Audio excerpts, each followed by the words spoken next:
Live. And we are the Coalition, loud and proud, outrage porn-free, civilly disobedient media, broadcasting live on the worldwide Coalition Network here at the GoLocal Live Broadcast Center in the heart of the city we love, Providence, Rhode Island, the naked city, the city of 1,000 stories. And since they haven't figured out a way to close the Foxy Lady yet again, it's still the naked city. Legs and eggs. Facebook.com/The Coalition Radio, on the mighty, mighty Twitter at Coalition_radio, and of course the mothership at Facebook.com/The Coalition Radio, and CoalitionRadio.us. So we're a little bit out of sorts today. Traffic, as usual, coming into the capital city was a mess. But I think I'm even a little bit more verklempt because of the shenanigans, if you will, of the past 48 hours. In the past 48 hours, we as Rhode Islanders, if you're local, have been attributed to yet another series of delusions perpetrated to or perpetrated upon by our Governor Gina Raimondo. First, the State of the State speech, which talked about a state that I'd like to live in someday. And then, of course, today's budget atrocities, which, you know, it's tough. Living in Rhode Island and commenting on the body politic is often considered compared to a 1950s game show. It was called Can You Top This?, in which people made increasingly bizarre statements about their profession, and you had to figure out who was telling the truth. Well, I'll make two comparisons to Rhode Island from 1950s, 60s era television. First of all, Can You Top This? And seemingly, astonishingly, in ways that were altogether unanticipated, our governor does actually manage to top this. Unfortunately, it's not unlike a parody that occurred on a mid-60s and 70s variety show, the Carol Burnett Show, where she did her own little soap opera and she named it As the Stomach Turns. And that is as fitting a metaphor for Rhode Island as Can You Top This? Because this budget, and I've been a Rhode Islander now for going on 39 years, as they say, is perhaps the most incredible perversion of the public will, of good government, of any moral structure that I've seen in my lifetime. And understand, I've lived in places like New Jersey, I've lived in places like New York City. But no, Rhode Island seems to have won the championship. Maybe this is Olympic trials for Can You Top This? This is a subject we're going to be covering at some length in the next few weeks. Joining me in the 7 o'clock hour will be Ellen Smith. And if you've ever worked in and around the medical cannabis movement, you'll know that Ellen is a medical cannabis warrior, a participant, and someone who's spares few words in summing up government's approach at this point to the medical cannabis program. And for whatever reason, our Governor Gina Raimondo seems to have had this program in her spotlight, if you will, her target, since almost the minute she was elected. I'm not sure why. It's an issue we're going to spend a lot of time in. But joining me right now is a great friend of the program, a great friend of Liberty, someone whose moral credentials are unimpeachable, who is a participant, who managed, I think, the ultimate survivor's test. He spent quality time up at Halitosis Hall for several years and managed to essentially leave with his pride, his dignity, his sense of perspective, his moral code, and a high level of intelligence still intact. And for that, I'm not quite sure what to say. And of course, I'm talking about Representative Bob Lancia. Bob, welcome back to the show. Happy New Year. Thank you so much, Pat. You too. Good to see you again. Thank you. Unfortunately, and we're not going to dwell on this tonight, but he's here to discuss his run to become the chairman of the Rhode Island Republican Party. So part and parcel of that is his experiences running for office, because political parties exist for one simple reason: to elect people. Everything else ultimately is important, but is secondary. They are a vehicle for which to elect people to public office. There are those people, particularly my movement, Liberty Movement, who decry political parties. So they form their own organizations when they run for office, and they don't call them political parties, but guess what they are? Political parties. Merely entering into a contest for government places you in the body politic. In that arena, I don't believe, despite some of the unsavory characters, particularly here in Rhode Island, who participated in it, on a regular basis for their own personal profit and their own personal gain. I still believe in the nobility of running for political office, which is why we celebrate people, win or lose. And I consider it to be the ultimate act of patriotism, short of serving in our nation's military. Mr. Lancia has actually done both. So let's give me a little post-mortem on the election. What happened? You had gotten in with razor-thin margins, despite an overwhelming opposition just 2 years before, and I mean razor-thin margins. You'd managed to overcome it. This time, you got caught in the blue wave that, well, we all did. But that's a simplification. Yeah. You lived it. Yeah. So give us your thoughts. Well, I think there was a couple of things going on. The Rhode Island Republican Party, let's face it, it's a fractured party, and that's not an understatement for sure. It got pretty. I think it got pretty ugly in terms of stunts pulled in front of City Hall and people in chicken suits and all kinds of things. But you had these various candidates declaring themselves no longer part of the Republican Party. But then if you had people that like these people or wanted to support these people, once they left the party, some people still wanted to support them. And ultimately, what happened is there was quite a dynamic going on. There was a lot of stress and a certain amount of just relationships got frayed, and can we put it back together? I mean, that's really bottom line. And depending who you lined up with, you would get some or no help, and maybe even they'd come after you too. So there was a lot going on, and I saw it, A to Z, right across the gamut. And I got caught in that dynamic myself. You and I are old enough to call it the catbird seed, right? We were in the catbird seed. Yep. This current strain, if you will, on the party, stretches back much further than this election. Yes. The moment the mayor of Cranston decided to refer to Ken Block supporters as blockheads. Yes. Which I was a proud blockhead. Mm-hmm. I supported Ken Block. I still think he, to this day, would have been the very best governor that we've had in recent memory. He and I have philosophical differences politically, but that's unimportant. In a situation like we're in the state of Rhode Island, it's like when football teams draft. Sometimes they go for the best athlete. Mm-hmm. I think Ken Block would have been the best athlete at that point in time. When Ken Block did not win the primary, then of course I ended up voting for Bob Healy proudly, and I would vote for Bob Healy in a heartbeat. God bless if he were still with us. I'd like to think that Bob Healy would have played a very important role in the founding and the growth of the libertarian movement here in the state. Not just the party, but the movement in general. In your opinion, has the Republican Party, even recovered from that yet, or is there still festering?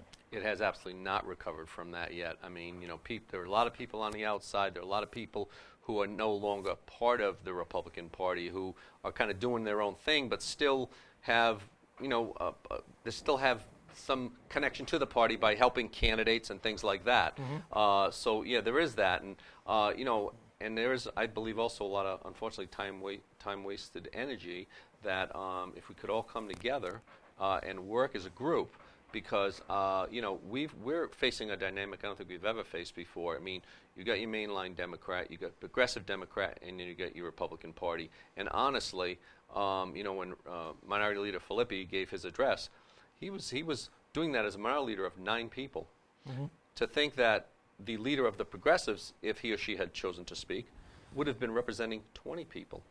Right. I mean, so it's interesting. So we're not hearing from them, but we know what they're doing, because I think there's about 20 progressives in the House right now. They're about 6 away from being able to stop the budget cold. And you see a lot going on now with rules and all kinds of things. And, I think it's a trend that's going to continue. I think it's going to continue. At a certain point, this is a challenging conversation, by the way, because with the exception of only a handful, I'm certainly not looking to vilify people.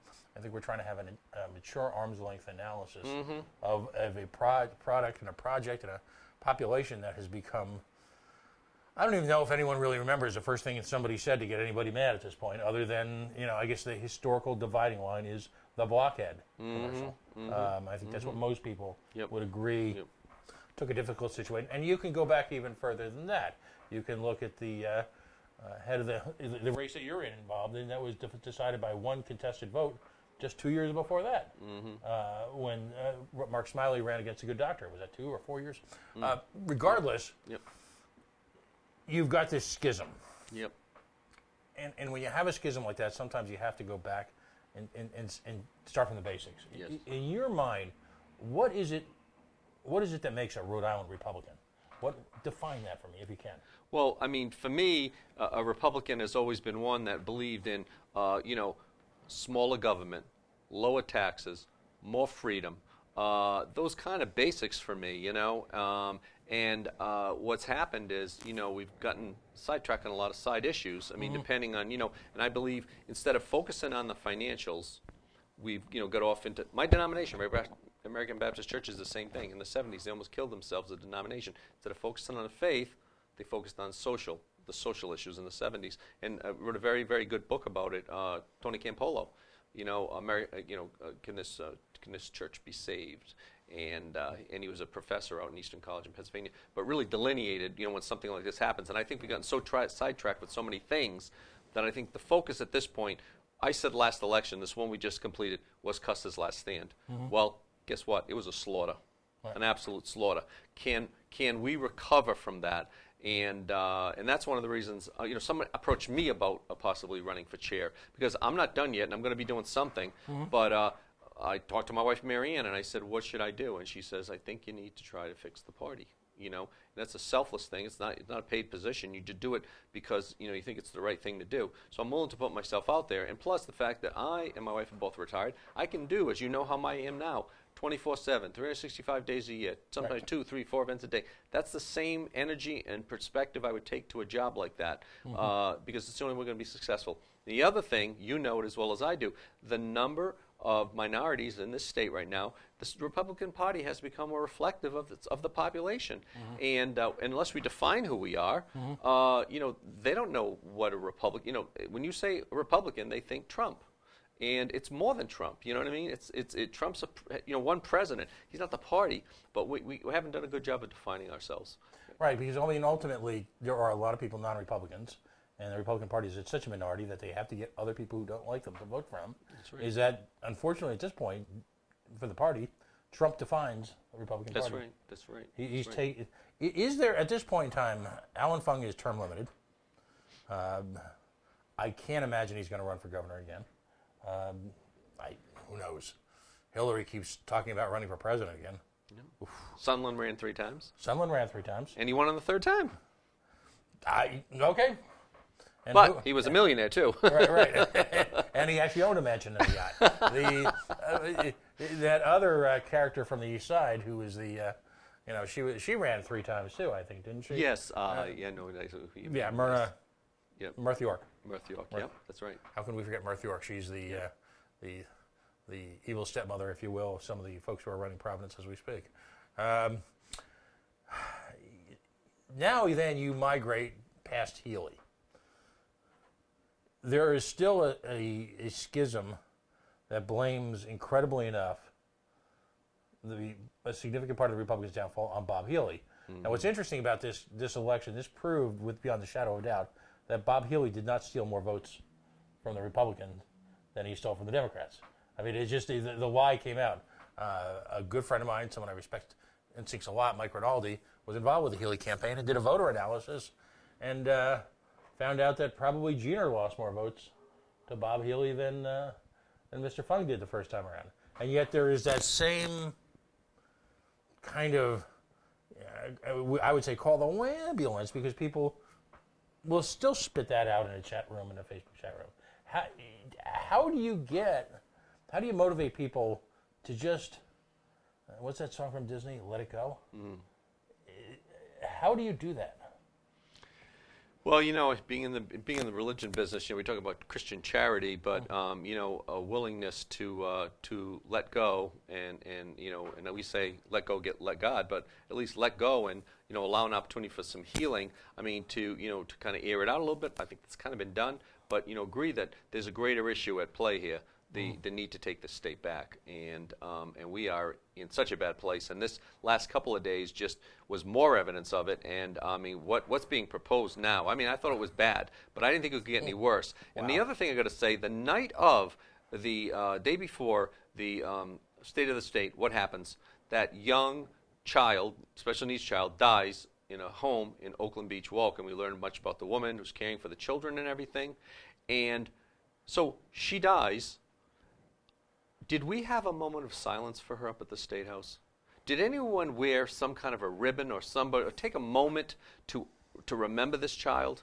Or was it just another casualty, you know? Yeah, another casualty in the line of fire. Gina Raimondo's, as Dan York spent a few hours yesterday, you know, here at the Coalition, we're not afraid to talk about other media figures. Did, I thought, a very noble job of covering the question, where was Gina Raimondo during the whole public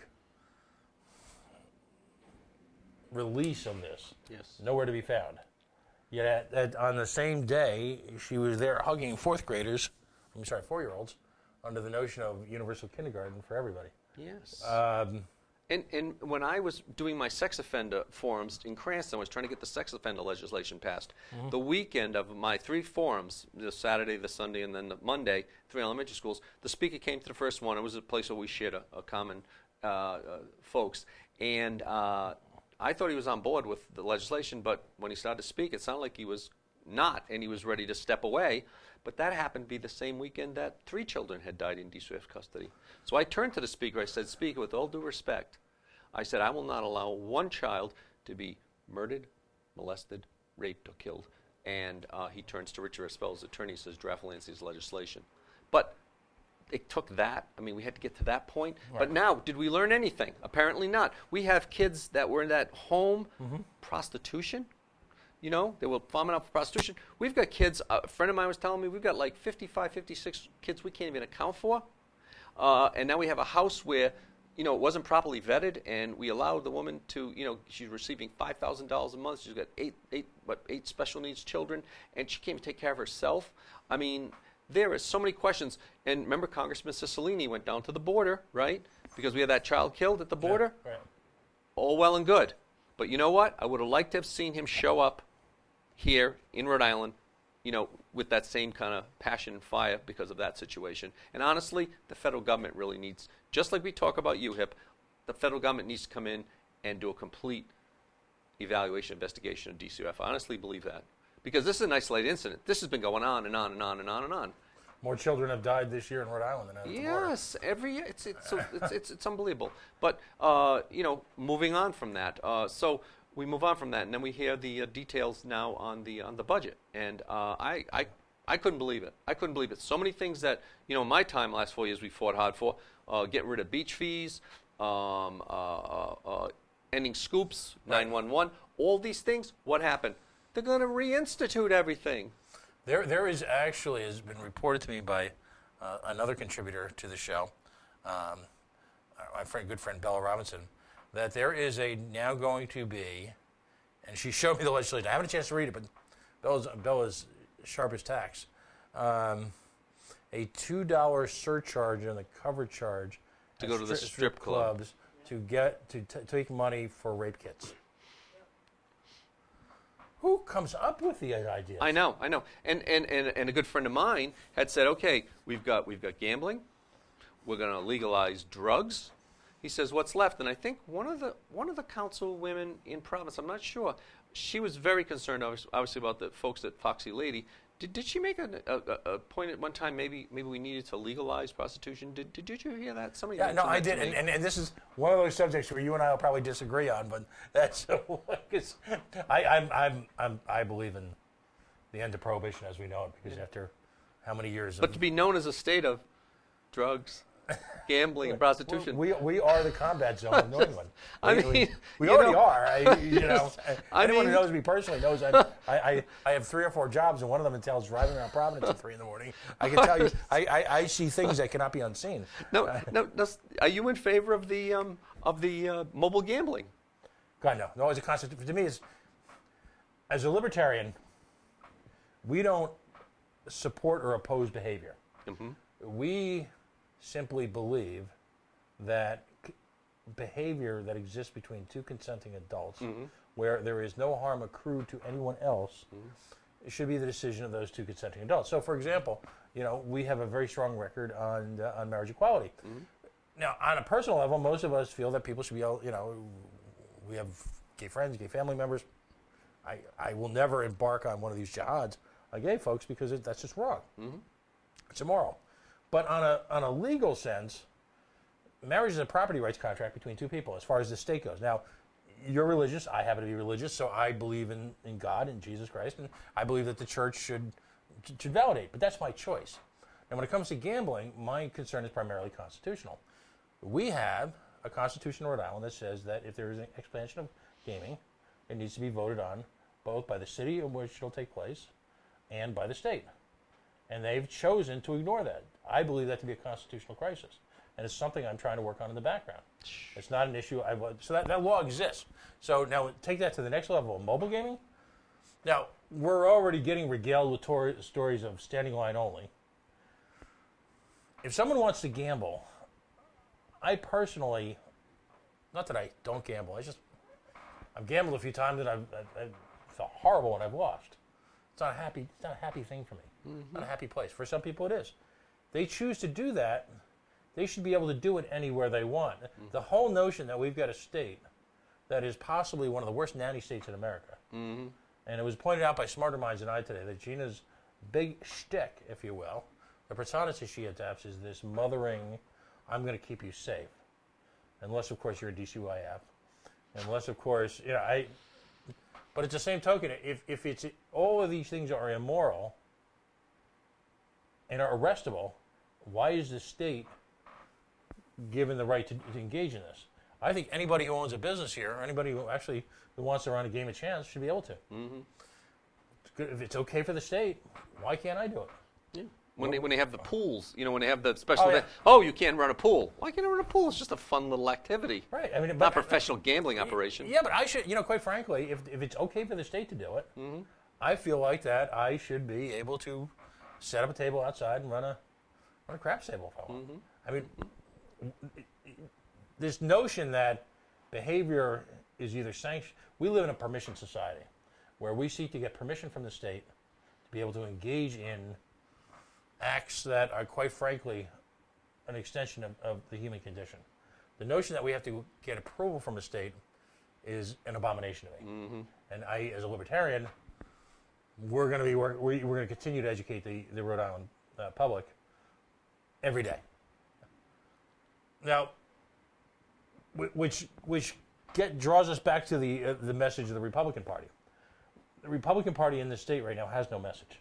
I agree, and that is the problem. What does it mean to be a Rhode Island Republican? Right.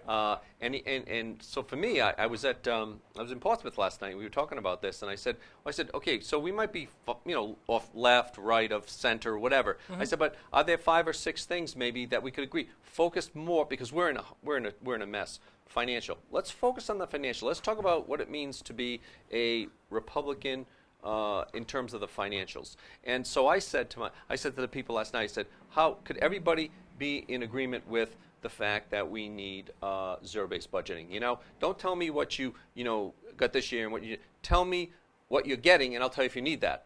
I mean, an inspector general who wrote waste, fraud, and abuse. Maybe an efficiency expert to go in to look for redundancies and things like that. Voter initiative, a line item veto. Those are some things that I think that we could all agree, things that would hopefully get the state on a more solid financial footing, get people more of their money back. I mean, 911 fees, for heaven's sakes, they're still stealing $10 million a year, and over the last 10 years, 18 years, whatever, $170 to $180 million, and there's no end in sight. And I haven't even had a chance to look at the scoops in this go around, this budget. Has anyone developed it's been out for 12 hours? Has anyone developed a comprehensive list of scoops? There have. I saw a couple of them, but it's stuff that I was not familiar with this time. She's going into different agencies to scoop, not the stuff that she's been into before, like energy efficiency and some of the other ones, but she's into some other areas that she's scooping from. And the problem here is that I'm not a Republican, obviously. Some of my best friends are Republicans. The problem here is that the failure of the Republican Party has created a vacuum at will of leadership. Yes. And there are many people who consider the Republican Party to be the loyal opposition. I don't. I consider the Libertarian Party to be the loyal opposition because, again, the Republican Party members, General Assembly people have voted to support red flag laws. They've voted at times in favor of the budget. They voted, on and on and on. This crazy mixed bag of what we support. You had your minority leader, your current minority leader, new one, last year was talking about different ways that we could make a quasi, private-public partnership work with the Pawsox Stadium. Huh? How's that work? That ain't that. So, what's this set of personality conflicts and these schisms have created is a situation where a governor who is grotesquely unpopular managed to get 52% of the vote. You've hit that right on the head. Anybody can say whatever they want to say, but she got 52% of the vote, and that sends a message to people. And that gives her the mandate that in past years, whether it's Chafee, whatever, said, you don't have a mandate, you didn't crack 50%. She got 52. So that changes some of the dynamics too, and I think this is why she's really feeling her oats, and that she can almost put out whatever she wants to. I mean, she acted like she had a mandate at 39. Now at 52, see, in Gina world, 39% a mandate, 52% is a landslide. And which is why she's directly confronting the speaker on his car tax, for instance, That shocked me, So I think she's definitely feeling her oats. And this is directly attributable to the horrific campaign that was run by the Republican Party. See, here's my contention. And as a non-Republican, but, we share beliefs on, there's overlap between Libertarians and Republicans, not complete. And I'm the vice chair of the Rhode Island Republican Libertarian Caucus, so yes, I agree with you. Rush Hirsch on the chair, yes. So the problem is this complete chaos of the Republican Party has prevented other people from assuming the floor because of the historical connection between Republicans versus Democrats. Now, in my opinion, this is prima facie evidence why we have to destroy the duopoly, why we need multiple parties in this state. So what you've got is candidates who, here's another issue. I mean, you've got candidates who claim they weren't even remotely supported by the party. And that is a true statement. I mean, the last quarter of fundraising for the election, $114,000 for the Democrats, $1,000 for the Republicans. Wow. How are you going to win a race like that? And I think we even raised more than that. Steve Frias was talking over at an event, and he was making the point. He says, we're so small and so fractured. He says each candidate really becomes their own man or woman. I mean, they're running, and really it's a beauty contest. I mean, it's their own, you know what I mean? They're just trying to sell themselves because there's no, you're not connecting with anybody, and you're really trying to, it's a glamour personality contest, a glamour beauty contest. That's what it comes down to. How good can I make myself look? Because the cavalry's not coming, there's no cavalry. You're on your own, start to finish. And so, given the state's long and storied history of giveaways and coat hanger honors and this whole milieu, as opposed to Malay, this milieu of leeches. Now this governor is going to have, license to kill. I mean, the amount of money she's going to be able to spread around. And that budget is just just testament to that. I mean, I'm looking through that thing; it's unbelievable. I mean, talk about grab every possible place you can grab $1. I mean, the thing I was fighting for, free access to the beach. Well, the speaker says, "Oh, that was my idea. A light bulb came on and he lowered it." But that was Bob Lansing want to get rid of the beach fees. What did they do after they got rid of the beach fees? The next year they put on a summer rental tax on the houses. What did they do with that? Do you think they did help fix the beaches and make them nice and put the trash cans? No. General fund, right? Now she wants to raise the fees at both the parks and that again. She wants to tax Netflix. She wants to add more tax onto cigarettes. Just the things they want to tax. What was the other thing? A 7% tax on I don't know, something else. But it's just one thing after another. It's just and of course I got to talk about my friend Susan Wynn. Her and her husband own one of the funeral homes, and they're still going to be auditing funeral homes. My bill, Senator Lombardi, Senate version, I put the House version in, that would stop taxing urns and prayer cards. It's going to generate only $200,000 a year, and it's all in audits. All audits. You're so desperate. It's pathetic. Right. So, first of all, when is the convention that you folks? Sure. Well, people are going to formally announce between the 1st and the 15th of February that they want to be state party chair, and then it'll be in mid-March. Right. Now, there's already a couple of people who kind of jumped into the fray besides yourself. Yes. One young lady, by all accounts, appears to be the favorite of the Funkinistas. And it's interesting because with Alan Fung as being term limited, and given the history of his failures, it's on so many levels. And I know you had your own interesting experiences when you were a state rep. Should he be considered leadership material for the party going forward? I think there needs to be a new leader, and I think the leader needs to be the RI GOP chair. Because, I was involved since 06. I got out in 04 after I shattered my shoulder. But from 06 on, the Republican Party has always been about the gubernatorial race. Right. When I first was up running, we were at the State House. The big thing was to get your picture with Kacheri, right, Governor Kacheri. See, you stand in line, you run over quick, take a quick, off you go.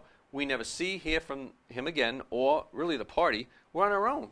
No money, no help, and this is how we've really been running this party. Now, except for the 3 special elections we did. They dumped major money, but we still lost all 3 elections. But there's no boots on the ground. I don't think we have these cities and town committees, many of them in place. And we need to have 113 seats. Needs to be 113 candidates, and we need to properly fund them. But, many organizations have even moved out of the state because of the fact that they don't see the Republican Party of Rhode Island as a viable entity. They're not willing to give to it. They're not willing to, to get involved in it. And we've got to show them that we are, somebody that deserves recognition and help. And that's another part of it. I'm going to show that we're vibrant and that we're moving and we're making things. And the other part is the state is now 14% Latino, 6% African American. When I go to so many events, and we joke about this, but they say, you know what, we love you and your wife, Rep. Lancia. There's only one problem. You're a Republican. And, and I get it. I get it. Right, and then you have people who are Republican running as independents because they're afraid. Yep. One that I've always teased, I won't say his name, but like Peter, 3 times he denied the party. And 3 times he lost. While simultaneously doing nothing to build the party. Yes. Yep. Because even well-run losing candidacies can help the party. True. Emphasis on well-run, issues-driven. So, well, Monday is Martin Luther King Black Ministers Alliance Scholarship Breakfast at Rosa and Patuxent, and my table, as it always is, we show diversity, and I'm going to have a young Latina and a young African American woman and a young Latino young man. Because my wife and I are in those communities. We're out there. We're doing what the party should be doing, and my wife and I too, the only one that represent the Republican Party out in the communities. And people love us. They invite us to things. We go. We support them. They support us back. And we need to do that. We need to connect with these people. Not just at election time. We need to be with them.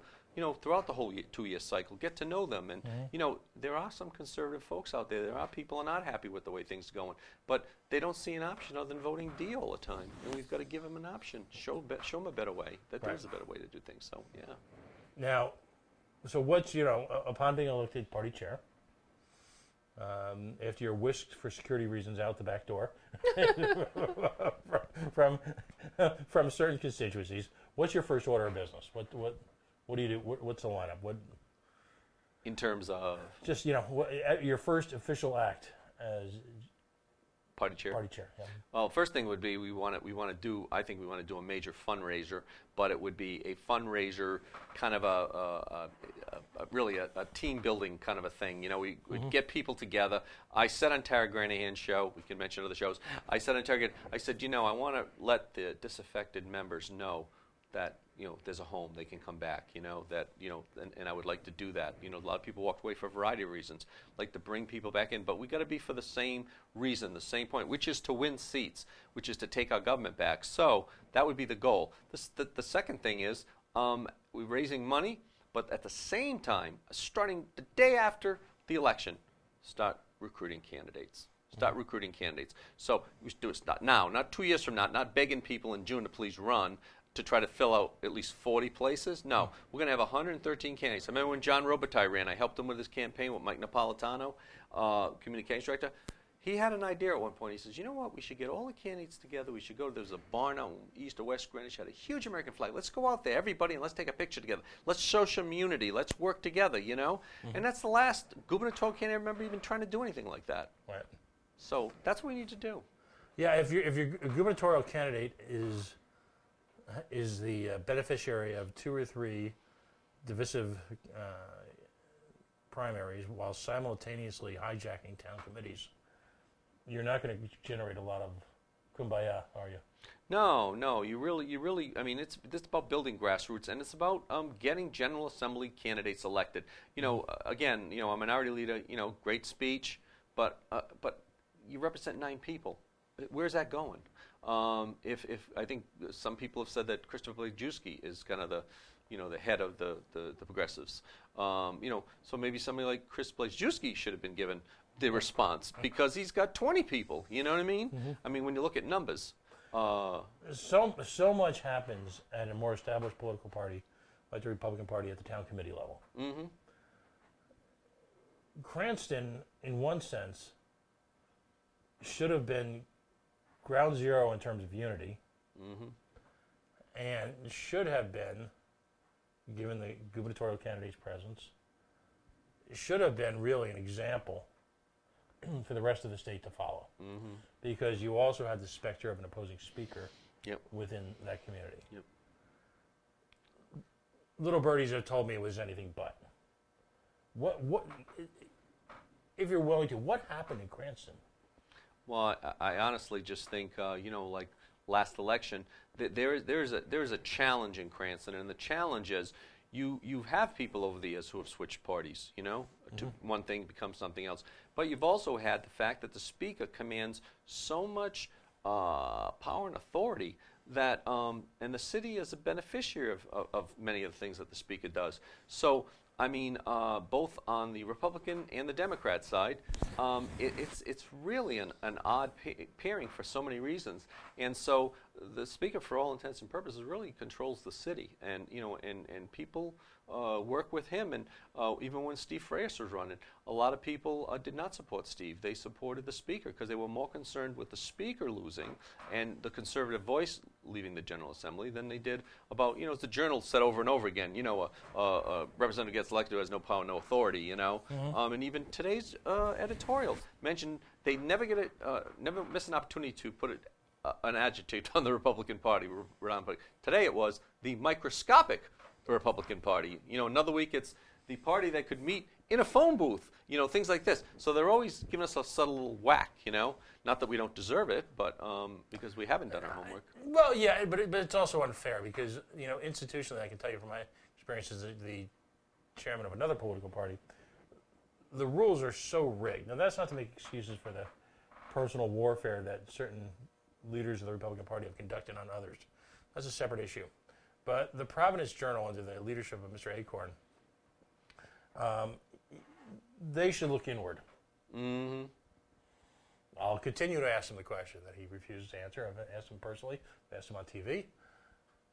If they had endorsed Dawson Hudson, I'm not saying that would have guaranteed a win, but for a newspaper and an organization that so clearly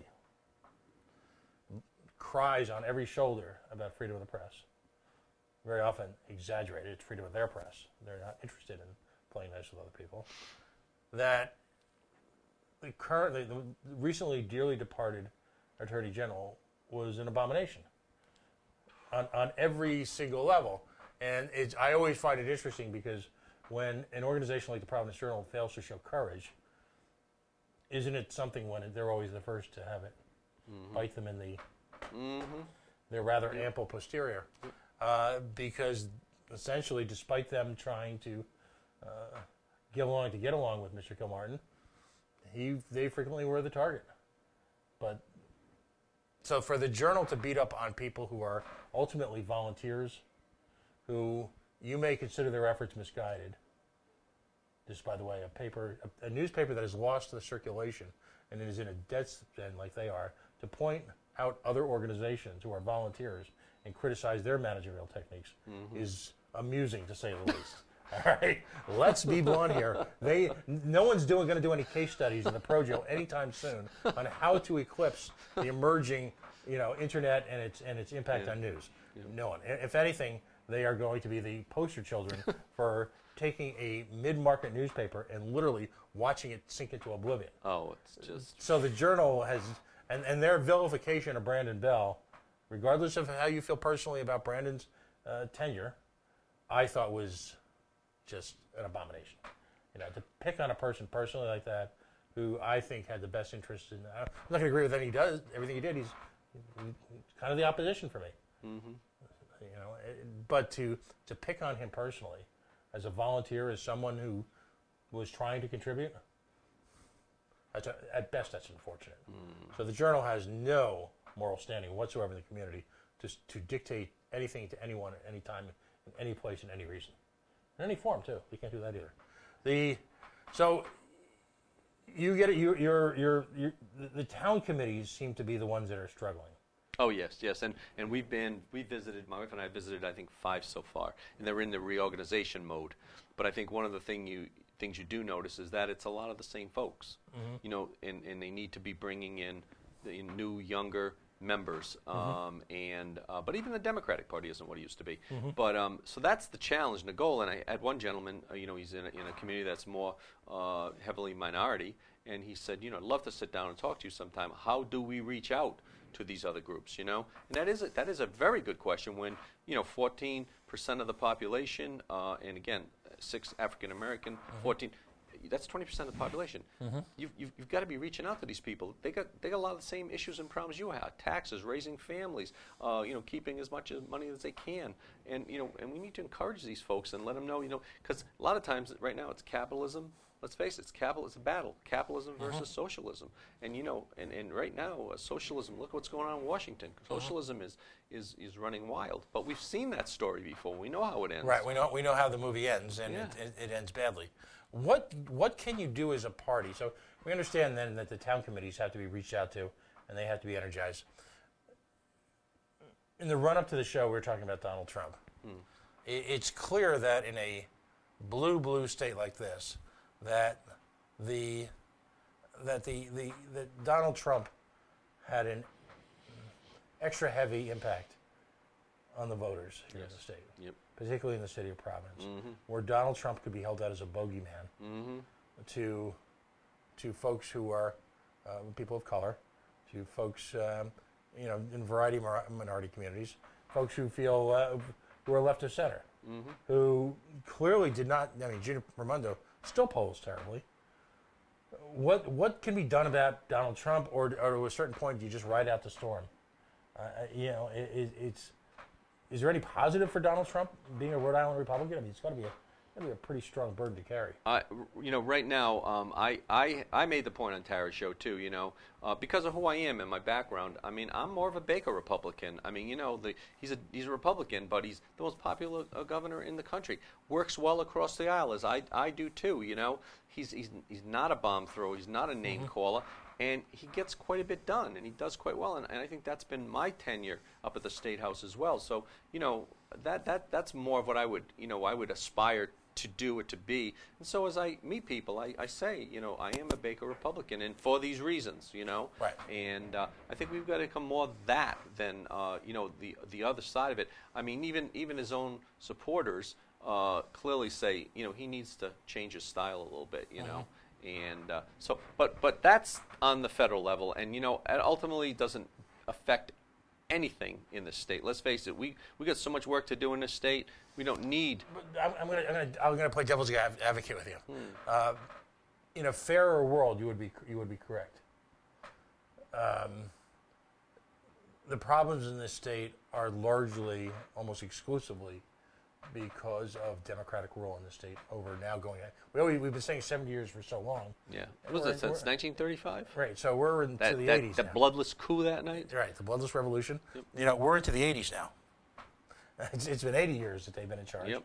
And one of the ploys that progressives will say, well, it's astonishing that they get away with this. How often have you heard, well, the Democrats in charge are really Republicans? That's the kind of mental gymnastics that the progressive movement's been able to do in this state. You know, today legislation was or probably yesterday, but today or yesterday, legislation was put up by progressive Democrats to cover the, to throw our laws into a tumult because of the tragedy of the federal shutdown. Mm-hmm. Now, I am not denying that those people have a right to be paid, but certainly one of the leading issues here in Rhode Island is not the impact of the federal shutdown. That's the kind of crap that they can play all the time. Mm-hmm. I will not diminish the notion that the Coast Guard, for the first time in America's history, military is going unpaid. Mm-hmm. I mean, that didn't happen with the Continental Army for the most part. Yeah, so that's terrible. So I'm not trying to diminish that, but again, the mental gymnastics that they can play and get away with is just astonishing. They will continue to make you guys the party of Trump. And we have to define ourselves as Rhode Island Republicans who are focused on this state itself. And again, one of the things that mottos I'm using right now is, if you want to reform, you need to inform. And I think we've done a terrible job of informing people of what it means to be a Republican, what it means to be a capitalist versus a socialist, these kinds of things. And we're seeing a backlash over in Europe now. The far-right groups, are taking over the governments again. People have had enough with the far left and some of the socialist groups. So there has been some I guess, a blowback to some of that. Right. But when and if that'll happen here, I don't know. But after 80-something years, I keep waiting. But this last election, I had high hopes. I had very high hopes. And I said it's either going to be a great success or it's going to be our Waterloo, our cuss last stand. And it was. Because we didn't work as a team. We didn't have common ideas. We didn't define who we were. We let others, as you're just saying, define us. You had significant party defections in the last couple of years with people who were longtime Republicans who then looked to gain high office outside of the party. Yes. Those people, although notoriously in the case of Mr. Trillo, commanded very little of the ballot box. I did not know if he was going to do well or not. I certainly did not walk in to election coverage that night thinking he was going to do as poorly as he did. That was astonishing. But what do you do about now this external group of Republicans or former Republicans who are so closely identified with the Republican Party? Do you welcome them back? Do you invite them back? Do you open their arms? Is there is there any period of time where if you put down your weapons and come back into the party?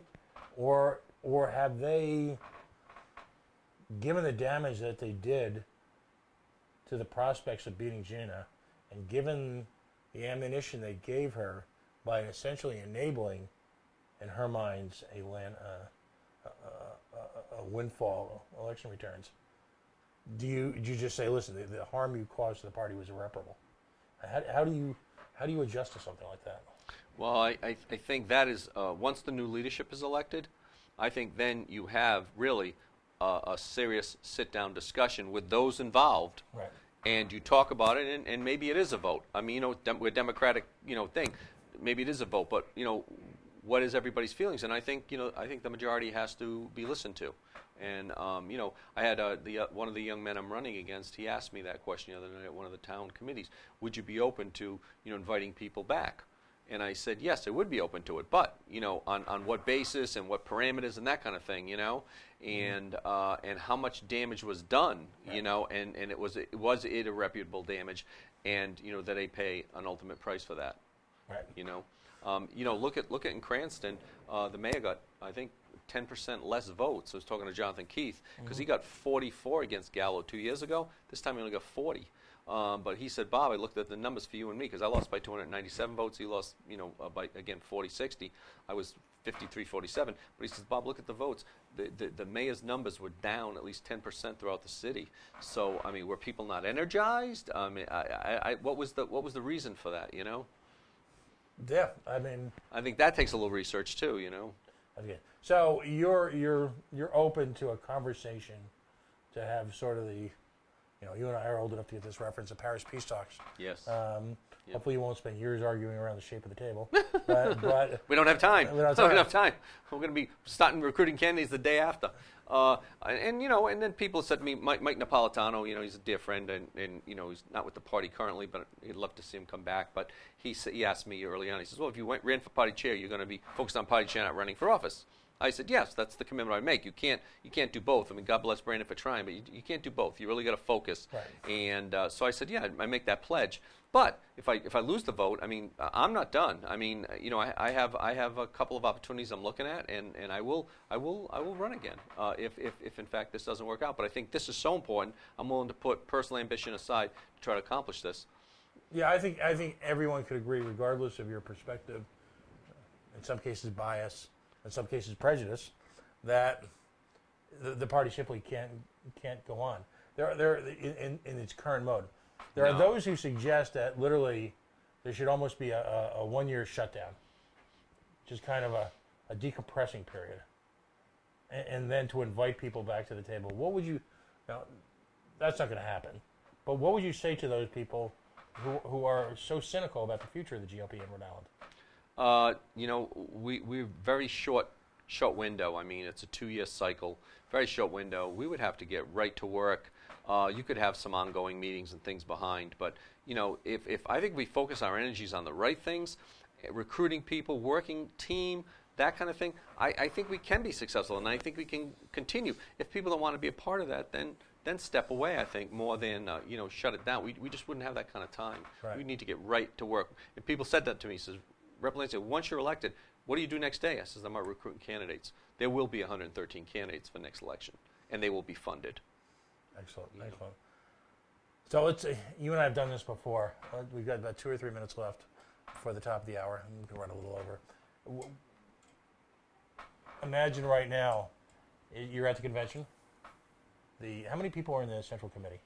I think it's.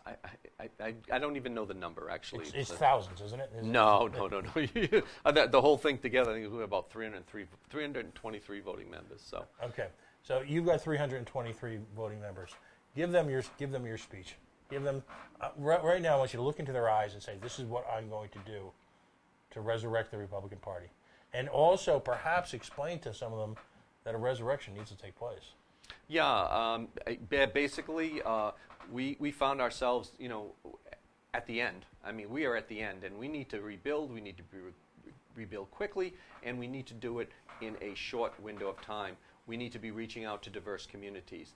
We need to raise money and make those connections. And I believe I have that ability to do all those things. I've shown that I've been successful. I got elected in a Democratic district 2 times that hadn't seen a Republican legislator in over 30 years.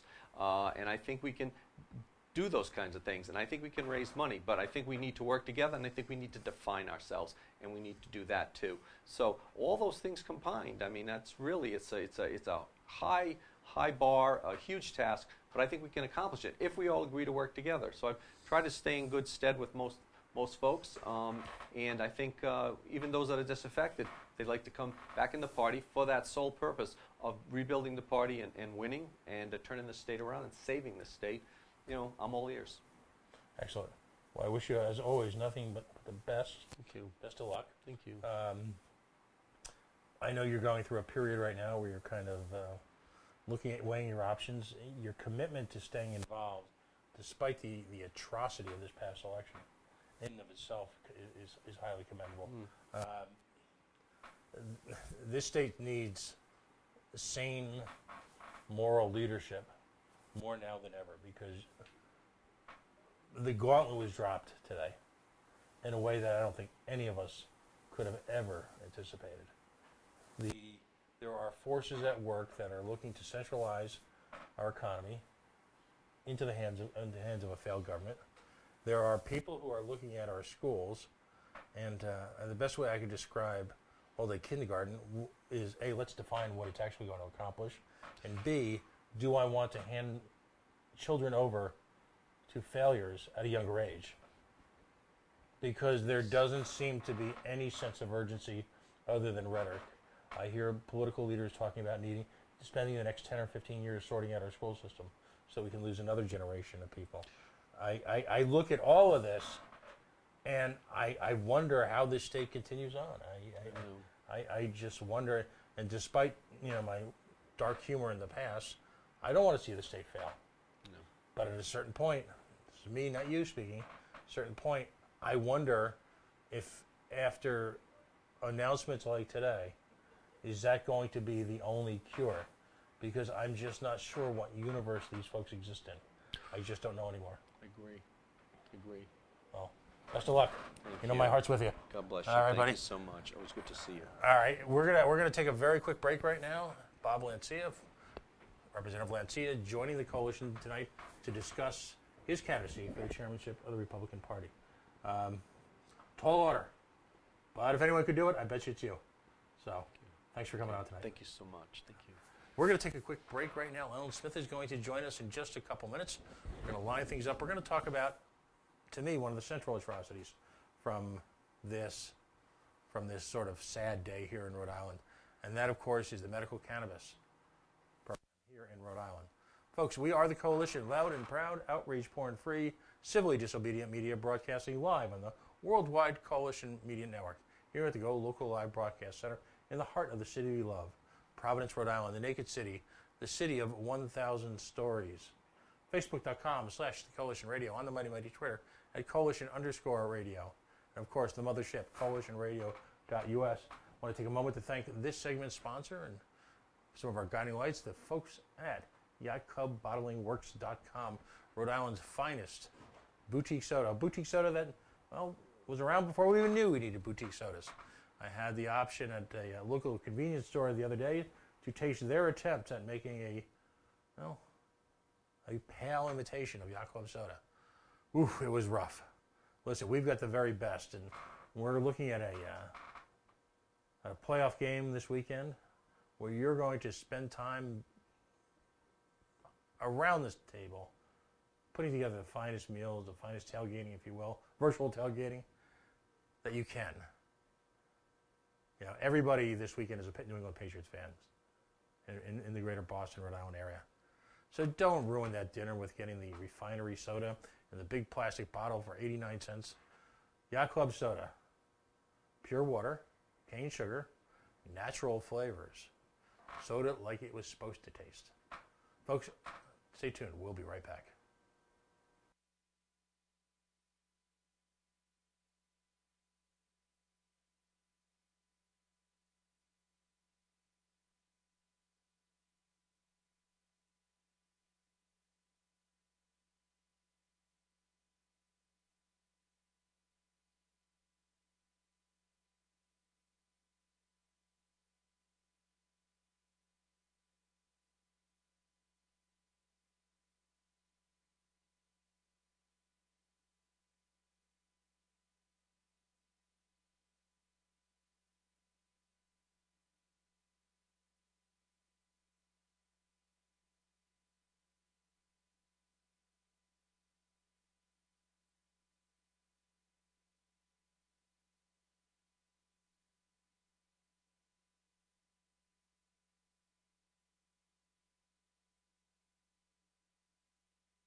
All right, and we are back. We are the Coalition Loud and Proud, Outrage Porn-Free, Civilly Disobedient Media, broadcasting live on the Worldwide Coalition Network here at the GoLocal Live Broadcast Center. Now, forgive me when I come onto these segments, because very often what we'll do is we'll share them to Facebook groups for people who might be interested in picking up, who might know about the show, and would not normally go to the GoLocal Live Broadcast Center. There's someone I want to introduce to you to. If you haven't heard from her before, shame on you, because she's been a potent voice in favor of the medical cannabis program here in the state, well, for years. Several very tumultuous years, particularly beginning in the last few years. She has been involved in it organically. In its early years, as a patient, as an advocate, and most importantly, as a moral voice which reaches out beyond the community that has been so well served by this program and into the body politic. I had the opportunity to hear her for the first time in person, well, I guess it was about 2 years or so ago, when the last time Governor Raimondo tried to put an onerous tax on the medical cannabis program. If you're not familiar with our medical cannabis program, we were amongst the first states in the nation to legalize the production and distribution of cannabis targeted directly at the patient community here in the Rhode Island area.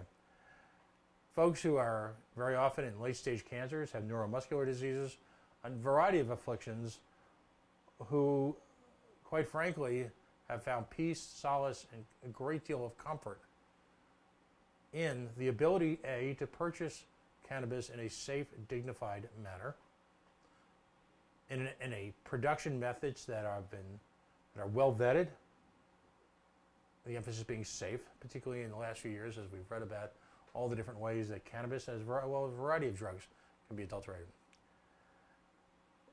It's a program that, in its own way, has worked wonderfully well. My first, if you will, contact with the community was just a few years ago when Governor Raimondo decided to attempt to tax us. At the time, she was talking about a program involving tags, thousands of dollars a year in cost, and a very restrictive distribution system. Fortunately, most of that, not all of that, was beaten back. This is, for a lot of folks, quite frankly, provides them much more than, as was originally attributed, a way to generate appetite. There's pain relief in environments where we are working as a society to actively replace opioids. But it's expensive. It's not covered by medical insurance. It is now taxed to some degree. And distribution is strictly limited to folks who have been ordained by the state as being those who are allowed to distribute it at profit to the state. I know of no other place where medicine is taxed. I know of no place where the government seeks to profit from the misfortune of a few. But most importantly, I know of no other place that I've been to in my life where I've met people like our guest who have been true warriors, overlooking great personal challenges, having the strength of character, the integrity, and quite frankly, just the gumption to, despite their own personal challenges, routinely advocate on behalf of those less fortunate than them. What's equally astonishing is that all of this, every last bit of it, is really being caused by your state government. And that's the part I have so much difficulty in dealing with. I'll never forget an afternoon a couple years ago, a day very much like today. Joanne Lepinen, RIPAC, who does amazing things on behalf of the patient community here in Rhode Island, gave me the blessing, if you will, of give me a minute or two to speak to the folks. A couple hundred people out in a day like today, some of them very, very ill, brought together to fight for one of the few devices left to them to give them quality of life. And after 2.5 hours of the state poobahs and toning on and on and on again about all the market efficiencies that can be gained by channeling it through this new system and how the cash would be used to benefit the patients, never once mentioning the word actually patient. And it wasn't until people like Ellen Smith came up, testified, and in her own dignified way gave them hell. Fortunately, most of this was beaten back. Now we face ourselves, with the budget being announced today, of all sets of new costs and restrictions. And I just have to wonder, at what point, and this is my thoughts, not my guess. I never want to project my thoughts on my guess. Usually they're much more articulate and more dignified than I am.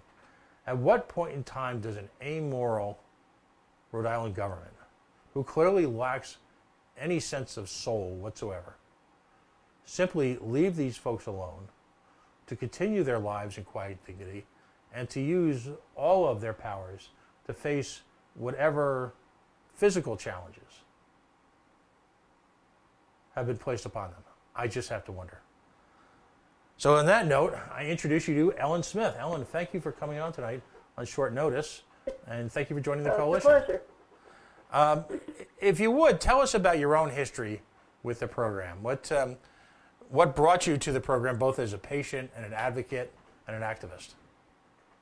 Absolutely. I'm 68 now, and back in 2007, I was heading out to Wisconsin for one of my med surgeries. I have two incurable conditions that are both rare, and I was having a horrible time with medication from birth on. Finally had DNA testing to prove that I really can't even take an aspirin, a Tylenol, any of the opiates, Benadryl, you name it. I just am so drug reactive. And here I was still teaching back in 2007, horrible brain fog, horrible pain, and knew I was losing my career, was about to head out to Wisconsin, and went to my doctor and said, you know, if this surgery doesn't work, I'm going to need help because I'm not sleeping at all. I can't think straight. I need help. And he said, we're not going to wait. He sent me to the pain clinic doctor in Rhode Island who looked at my records and basically, you know, back at that time, there were no dispensaries. He basically suggested I get a sample, I try cannabis, and see if this could be my answer. And I sat there and laughed and thought, I don't want to spend my life being stoned. This guy's nuts, and kind of laughed at him and told him my parents would be rolling in the grave listening to this conversation. But I was desperate. I came home and got hold of the product and converted it immediately after speaking to my pulmonologist into an oil form because if I smoke anything, it would be fatal.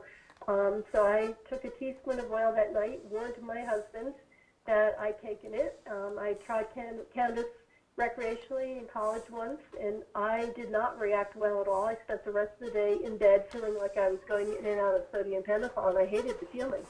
So the thought of that would be my future of living on this, I thought, what kind of life is this going to be? Maybe I'm better off in pain. But I took the advice and took this teaspoon of oil that night and mixed it with a little applesauce and was scared to death, went to bed. The next thing I know, it was morning. It was the first time in years I literally had slept the entire night. And it doesn't matter what you have wrong with you, if you do not get rest, there's no way you're going to move forward. So this has literally been my lifeline for me ever since. And, you know, I came into the program when there was nothing. There was no dispensary, there was nowhere to turn, and the choice was either go on the black market or go ahead and learn how to grow yourself. So we took our retirement money. I did have to retire from my career. Took my retirement money and set up a medical grow. Had no idea what we were doing. Made a lot of mistakes in and out, and in time became more confident. And when the compassion centers were legally allowed to open, and I believe it was Governor Chafee at that time was afraid of having government raids and still wouldn't open them, that's when my husband and I decided we couldn't stand watching people not having access to medication that was safe. So we became caregivers, both of us at that time, because back then it was allowed to be that and not be considered a co-op. So at one point we literally had 5 patients each that we grouped for to give them safe access to affordable, clean medication. So that's, we just really felt that we had to speak up. If I was scared to death in my 60s to do this, then I would think anybody else was probably feeling like me. So we've done nothing but continue to advocate since then. Sorry about the dog barking in the background. Have advocated since then, and it just we dread it every year to look at the State of the Union address and hear what the next battle is going to be. And we've all known that recreation was going to be coming along. And we've all known when it came that we were going to have to fight to maintain the integrity of the medical program. And it would make sense that with the medical program coming in, that this would be the time to cut us a break. Don't charge us for all these registration fees and tags and you know, certificates and it's so out of control now. Why are they trying to make money on us? I can't go to the pharmacy. This is the only thing I can take to keep myself alive and give any quality to my life, but yet I don't get reimbursed for anything. So the thought that, you know, you're going to keep charging me and maybe even more and make more restrictions, it's just out of control. So the battle's back, and we're going to be back at the State House as soon as those bills are up for, you know, testifying. We're going to continue on and keep doing this until we can get this program as clean as we can. Does that tell a little bit of the story? No, this is, you know, there's an institutional knowledge that certain people have in this state that needs to be maintained and retold, because ultimately there are so many urban legends surrounding the program, so many myths, truths, some of them perpetrated by the government itself, that this is your critical voice. If you could define the active ingredients in how you participate in medical cannabis as opposed to the stereotypical picture of someone sitting around, for lack of a better term, smoking weed. Active ingredients mean how do I take it? Yeah. Is that what you mean? Mm-hmm. Yeah, I actually take 3 higher CBD indica nighttime plants, grind up the product, mix it together, and make myself a nighttime oil. What's amazing to me, and I'm still shocked to this day, and that's why I couldn't keep my mouth shut, something so simple and so clean and natural, that teaspoon of oil literally carries me through the night with sleep. I wake up not groggy, not high, the sensation that people are just assuming, and I, the entire next day, with 2 incurable painful conditions, do not need to take any medication. That calming in my body from the nighttime medication continues into the next day. So right now, I've had nothing since last night, and which is amazing because I walk around with a body that subluxes consistently and things that slip out of place. And you know, I have Ehlers-Danlos, which can be pretty darn painful and discouraging. And I've had 24 surgeries, spent 4 years in a wheelchair, but yet this teaspoon of oil is my lifeline. So, you know, I originally made my oil from a regular indica plant, and then I've switched now to a little higher CBD because the more I learn about CBD, there's, you know, nothing but wonderful value in that too. But I'm finding a lot of people in society right now are afraid of THC because of the big talk about CBD from the hemp plant, that they end up being afraid of THC in a cannabis plant, which is a shame because if you're living with pain, most of us need that THC combined in that to help relieve the pain. And you shouldn't be afraid of that. You know, if you take with any medication, as long as you take a correct dose for your body and don't overdo it, then you're not going to get high and stoned. If you take too much, then yeah, that can happen to anybody. It's no different than taking any other medication appropriately. So you do have to, you know, take the dose appropriately and take it slowly and build up to the level that's correct for you. But I never have once, ever, since 2007 starting cannabis, something that I didn't think I'd ever touch in my life again, have I never once had a desire to ever have to have my medication. It doesn't work that way. I don't have this craving and this, you know, these people just assume that if you're using that, you must be taking more and more because your body just desires more. I actually decreased when things got a little better from some of my surgeries. From at one point I was at 4 teaspoons to sleep. I'm now maintained at 1 teaspoon, and that's enough, and that's all I need, and that carries me through the entire next day. So it's pretty magical. Did I answer your question okay? No, absolutely. This is wonderful. This is exactly what people need to understand. Now, in the earliest days of the program, there was a very effective distribution system. There's the concept of a caregiver. There were growers, there were compassion centers, and of course there were patients. Today's budget proposal, and we've been telegraphed this a couple days ago, but today's budget proposal seeks to eliminate the personal grow. That's impactful in a number of ways, I would imagine, both economic, but also psychological. How important is the personal grow and the role of the caregiver to the entire program? A personal grow, for any of us that do it, it is part of my life. It's part of the calming of my body, to be honest with you. To go downstairs, to watch nature, to watch the seed sprout, to watch a clone root, to watch the plant grow, to see this grow into a bud, to know that this is my lifeline, this is the medication that's keeping me alive. This whole process is very calming and very helpful to my body and for my life.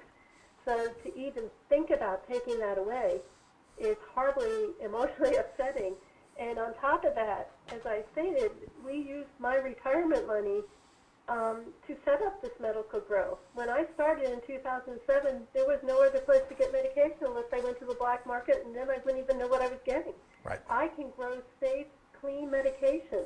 Right now in this state, even from the compassion centers, there's no third-party testing of medication. I know what my plants are being treated with. I know what soil it is. I know what nutrients are going onto it. So I know mine is safe.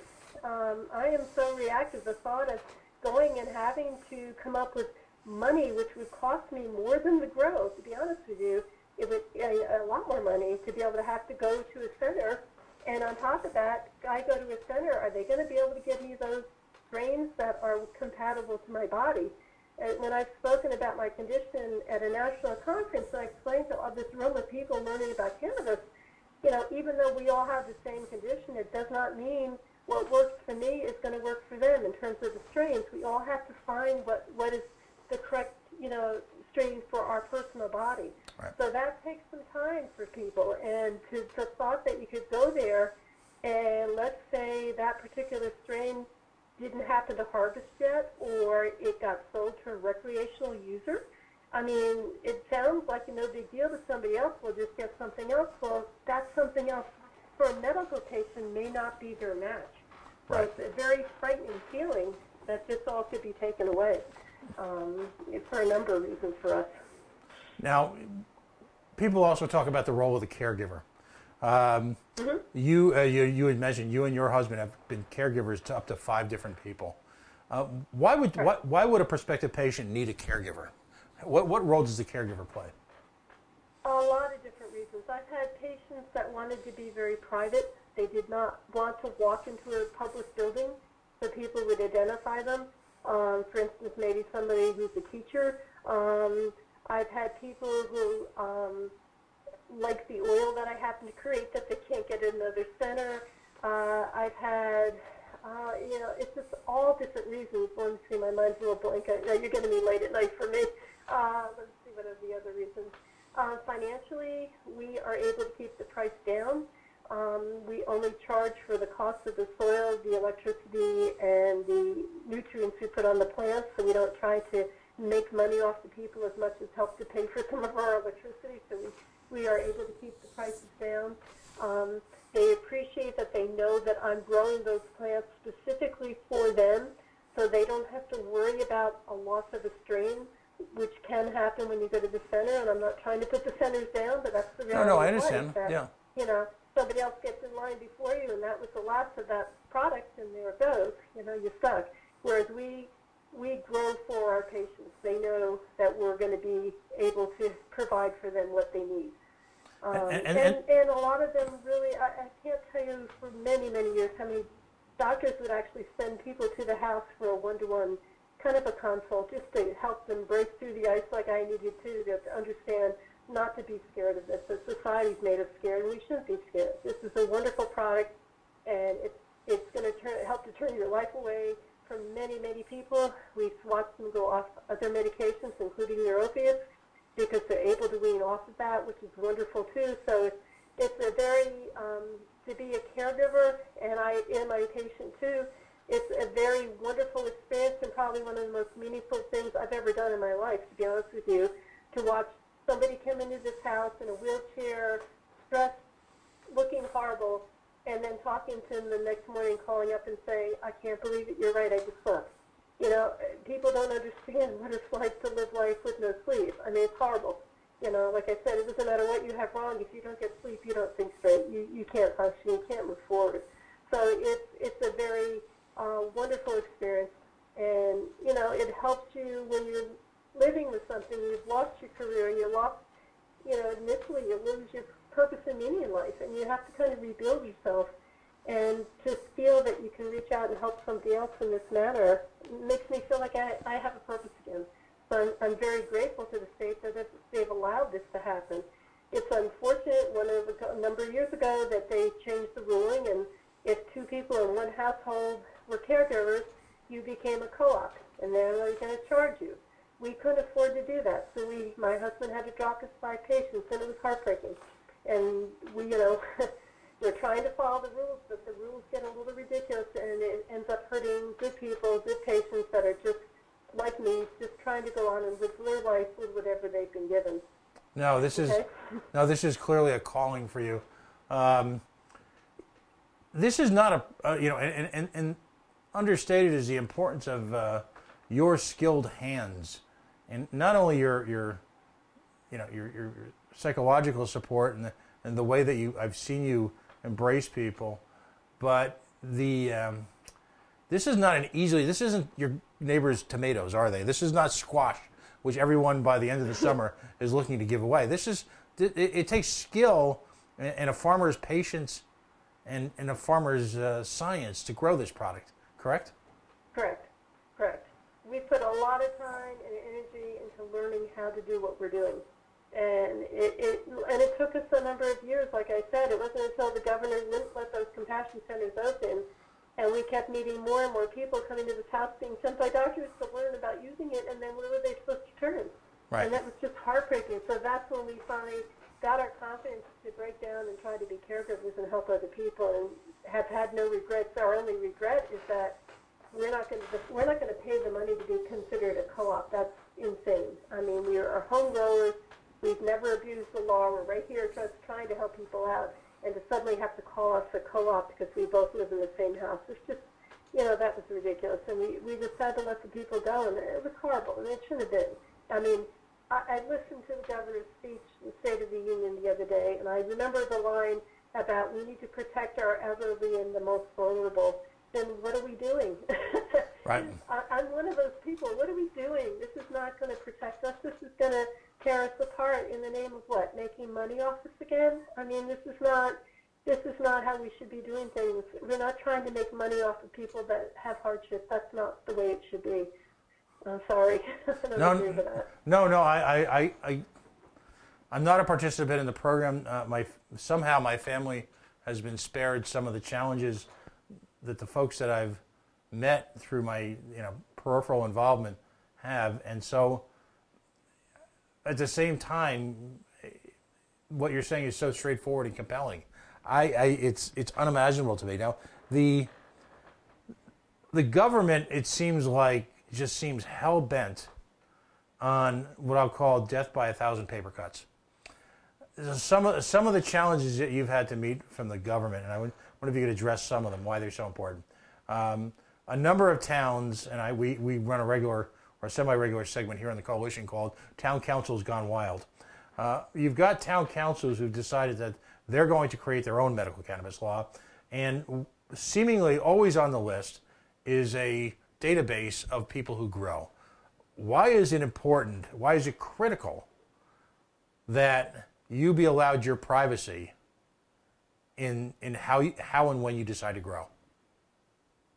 And that's one of the reasons we chose not to be labeled as a co-op, because we would have to register and give our name out, and that's not acceptable. I mean, I don't want to be a target. I do not want to be a target. So we keep this private. Of course, here I'm not exactly private being an advocate, but we don't go around announcing to the world, all about this. And I think people should. This is privacy. I mean, I don't know who goes to the store and buys OxyContin or buys morphine or, buys an antibiotic. I mean, that's somebody's private, personal, medical life, and that's not something that should be out there.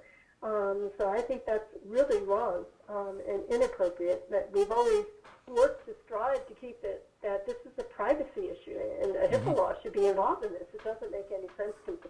So that is, and thank you for bringing it up, that is another reason we chose not to continue on being caregivers for both of us, going to go to I think it was going to have to go to the state police and register and this and that. I thought, right. This is just out there. It's ridiculous. Right. People don't go through that to go to a pharmacy. Why are we being raked over the coals to use this program medically? I don't get it. It doesn't make sense. And the other thing I don't understand is why we have to keep waiting for specific qualifications to be announced and approved. I believe it's the state of New York has a bill pending right now where they would just allow the doctor to decide if the patient should be using cannabis or right. trying it.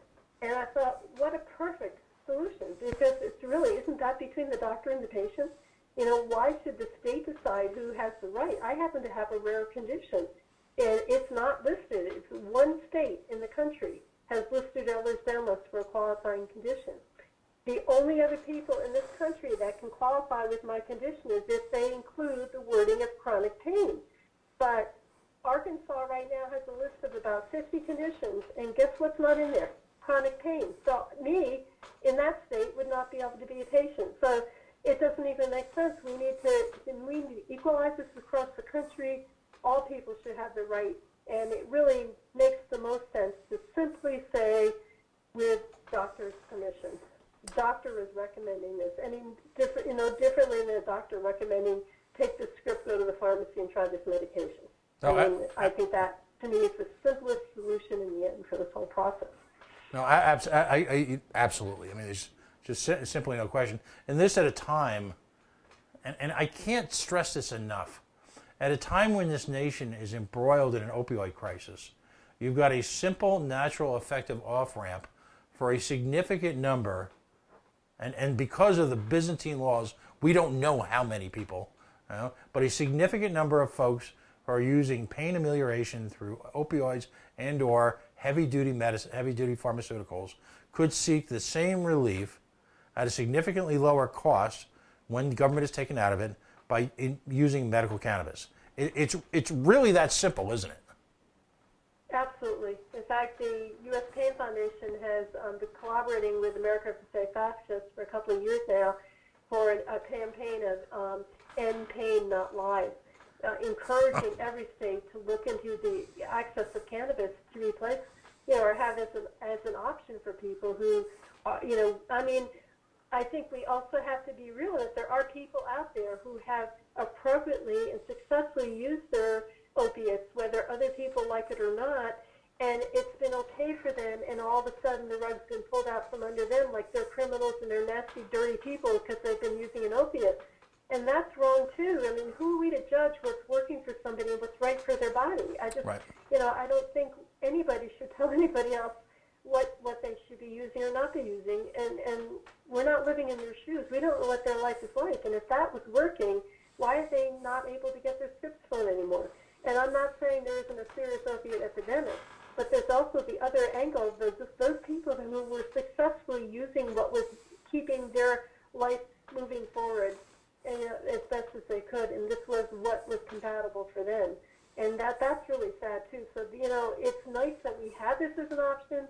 Everybody in the country should have this as an option. And, that's certainly something, working with America for Safe Access and the Pain Foundation, that we're working on trying to see it equally across the country, that everybody has this as a choice. Cannabis as another option for opiates, too. It's a wonderful solution, and it's such a logical one. We need to get cannabis out of Schedule 1. We need to move forward. We need to allow. I mean, I can't tell you how many times I'll hear doctors say, oh, no, I would never do that. This isn't being researched. There's no data. Well, duh. It's our own problem. There's no data. Exactly. Schedule 1 up with heroin. Like, what are we doing? You can't have it both ways, so get it out of there. Let's get the stupid research. That's all over. I mean, Israel has tons of research on this. And there were 2 wonderful articles put out this week of research that was done showing the number of people in states that have cannabis that have been able to reduce and get off their opiates. So, it's a no-brainer what should be there for everybody, Right. No, I agree with you. We fight very hard in a variety of forums and a variety of other issues to maintain the right to control one's body. And in fact, this year, right, for the first time, a national right to try law was passed finally, so that all states could embrace new medicines for the terminally ill. The notion that somehow in the year 2019 we are still discussing cannabis in the type of language that drills back to the early 20th century is astonishing, given the societal costs that are involved, and let's just be blunt, the simple humanity. Yeah. It's staggering. How ridiculous. I'm sorry. No, go ahead, please. How ridiculous is it that you could go to a pharmacy way back in our country and purchase cannabis? It was for sale in our pharmacies, and then things got changed. Hemp came along, they wanted to make rope out of it. I mean, it's like, what have we done, and why have we put such fear in people's minds? And, you know, that's why I couldn't be quiet about this. I understand people being concerned and thinking they're doing something wrong, and it's the most gentle medication. I mean, I'm not going to lie to you. It doesn't just take everything away, but when you're a person living with pain, this calms your body down, and your life is so much better that I don't feel like I need to have to take something else during the day. My body is calmer, and I am so appreciative of that. And don't get me wrong, I'm so grateful to be in the state of Rhode Island that we've had the rights we've had.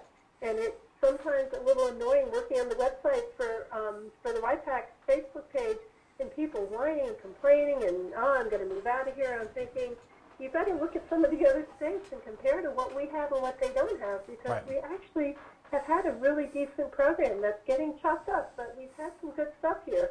And, you know, we just need to build it back up and keep it safe and keep our hands off of it. Leave people alone and let them get through whatever they've been given and make the best of the life that they have left to live.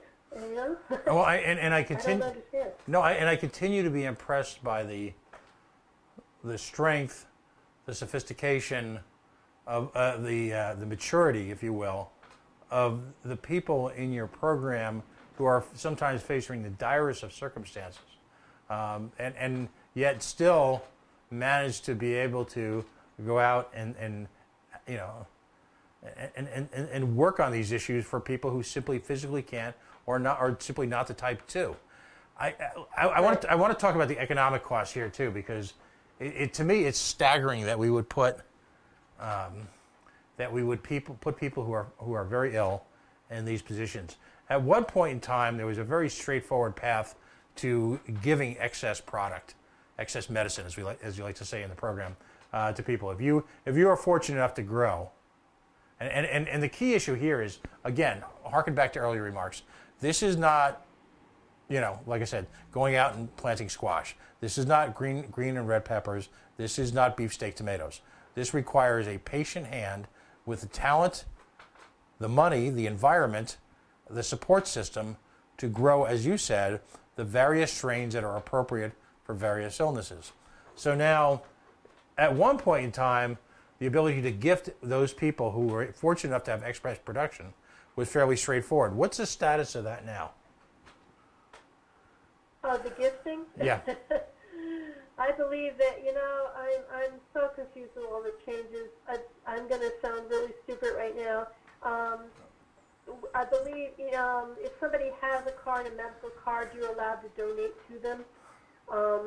And we've done that numerous times. It would break your heart, some of the stories of these people you meet. And there's times we can't just gift it all away because it's costing us money. I mean, our electricity bill's $500 a month. Right. And that's why it's important that I have patients to help cover that, because it's not cheap, but it's less money than if I had to go to a compassion center with not being guaranteed to get what I need. Do you know what I'm saying? Right. So it's what I have to do, but...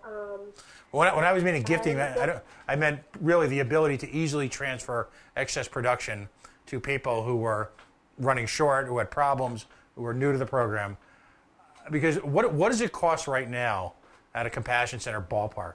What type of typical costs are we running into, in addition to the cards, the permitting, all the different hoops you have to jump through just to become part of the program? I mean, cost to buy it at this center? Yeah. I can't tell you right now because I haven't been there in ages, to be honest with you. I can tell you what we sell ours for, and I know when people hear the price, a heck of a lot less. So we sell for $150 for an ounce. Mm-hmm. We see people coming out of the compassion center with grams because they can't afford more than that. Right. So, I believe that I don't want to misrepresent them because I'm not positive, but I know the prices have started to come down some. But we should, it kills me when I hear about a raid and then wonder what happens to that. When there's people desperate for medication, where's that product going? Are they destroying it? Mm-hmm. Like, what's going on? I think, the gifting program should be allowed. It's something that is very appropriate. There are people out there that are desperate. You can't always hold everybody up, but those of us that grow can certainly, we've always helped people out in any way we can, on top of trying to keep our bills going. Right. I don't know if I'm getting tired. I don't know if I'm answering. No, this is wonderful. You're spot on. So now we face a budgetary crisis that again targets in the midst of, and I'm not here to politicize this or discuss with you all the giveaways that the government wants to get involved in. Let's just say that we had a significant expansion of government and government proposed expenditures in this budget as proposed today, and yet at the same time, and a program that in terms of the amount of money involved doesn't even occupy a decimal point on the state's budget, seems to be a constant. And I'm not trying to hype up the outrage here, but it's confusing to me because every year, you alluded to it earlier, you folks go through this process where you open up the budget and you wait for the speech, and okay, hold on, folks, we're in for a bumpy ride. What is there anything you could attribute why they're obsessed with this program? I think it's, we want to increase kindergarten, pre-kindergarten. We want to offer, education to college students for 4 years. All these things take money. We're reducing taxes to cars, so where's the money coming from? And, there's the cannabis program. Let's go for that. To me, unless I'm being stupid, it seems like they're trying to make the money off of us. I don't understand it. I remember a couple of years ago when she talked about, I think it was like $17,000 one plant was worth. Right. I was there for that. And I invited Norman. We went to the State House, had a meeting, and I said, would you please come and see my medical grow, and please explain to me where you're getting these facts from. Because at that time, I wasn't the greatest grower in the world. We were getting, an ounce and a half, maybe two if we were really lucky off a plant. And how was that plant worth $17,000? Right. And I give him credit. He looked at our growth, spent a couple hours in the house and listened, and traveled and met other people in their grows, and lo and behold, the price started to come down, and they realized that was really inappropriate. So I don't know where they're getting their information from, but, we need to keep this in perspective, and it's really, really out of control, and I don't get it. I really do not get it. I totally forgot your question. I'm sorry. No. So we got just a couple minutes left, and again, I'm so grateful for you joining me tonight, and I know I will see you at the State House, and how can now? Absolutely. And because we'll be there as well. I'm in my other capacity. I'm chairman of the Libertarian Party of Rhode Island, and we are going to be like lasers on this. It's incomprehensible. This is so outrageous on so many different, just basic, forget about the politics, forget about the party labels, forget about all of that. On a basic human level, this is just thoroughly outrageous. So now you're with you're with RIPAC and a couple of other organizations. How can folks reach out to you onto the web? And I'm sure you guys are going to do a great job of, notifying people when there's going to be hearings. How can people help? How can people help at your program? The best place to go at this point, because we have absolutely no funding for RIPAC anymore. There's no funding. So we don't even have the money to keep the website going at this point. We're really drowning. So our best place of communication is on the RIPAC Facebook page. And on the top of the page, I put in my actual email address, so if anybody has any personal questions, they can directly get in touch with me there. I post articles and information there, and absolutely, if there are bills coming up and we need people to testify, I will be sure to post it and let people know to come join us. Very important that people remember to be appropriately dressed and use appropriate language. If we get carried away and we don't abide by the time frame and we carry away and use vulgar language, it is such a turnoff, and that's kind of what they sometimes expect from us, so we need to show the better side and remember why we're there and try to be as appropriate as we can to get our point across to them. We are real people trying to live our lives with dignity and better quality, which this is providing, but don't take it away from us financially, because I don't know why you're picking on us. I don't know why you pick on the people that are already struggling to live. I mean, I've had catatonic episodes. I've been 4 years in a wheelchair. My life has been not easy, and I'm trying my best here. So why would you pick on me? You know, why would you try to make money off of me? I can't work anymore. I can't bring any more money in. It just doesn't even make any sense to me why you target this segment of the population. You know? No, I'm sorry. It's heartbreaking. No, it really, really is. Folks, first of all, the Facebook page is facebook.com/RIPAC, RIPAC. Of course, that's the Rhode Island Patient Advisory Coalition. And you can find all the information. I'm asking folks, and we're going to be circulating the video of this everywhere. I'm asking folks, again, forget about politics, forget about your personal, or whatever urban legends you want to deal with cannabis. Legalization of cannabis is a separate issue I feel equally strong on, but should not impact whatsoever the efficacy, the existence, and the primary goals of the medical cannabis in Rhode Island. Everyone who's ever been connected with it.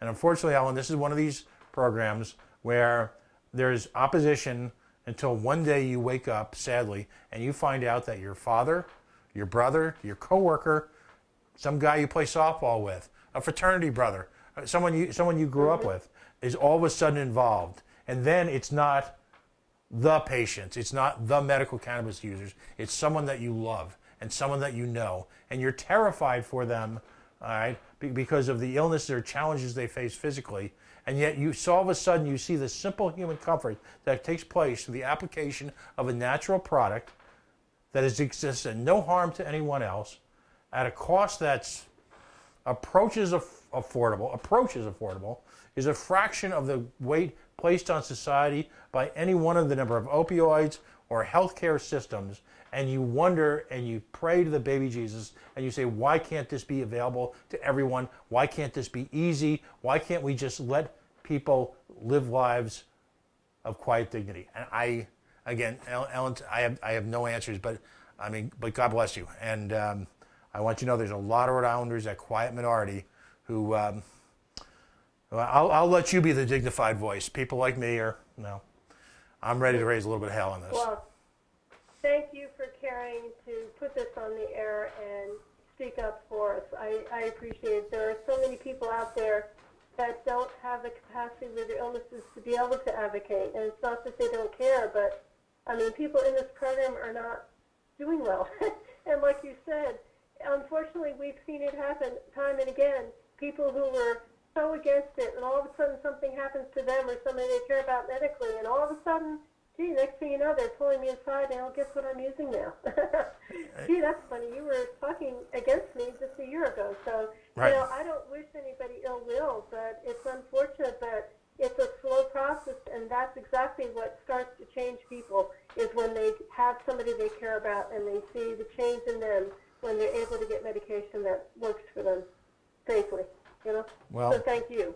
Ellen Smith, truly a warrior on so many different levels of human dignity, of human rights, someone who cares, someone who's a patient, someone who's an advocate. And again, facebook.com/RIPAC. That's the Rhode Island Patient Advocacy Coalition. It's disappointing to see about the website, but folks, if you're looking for a worthy organization to donate to, it's volunteer-based. And again, you're talking about people like Ellen, who just as an extension of their lives somehow find the energy and time to help people incredibly less fortunate than they are. Ellen, we'll be in touch, and I look forward to seeing you up in, as we refer to it here, Halitosis Hall. I'll see you at the State House. I'm sure it's going to come soon. Thank you for caring. Thank you, Appreciate it. and God bless Okay? you. You take care. All right. Bye-bye now.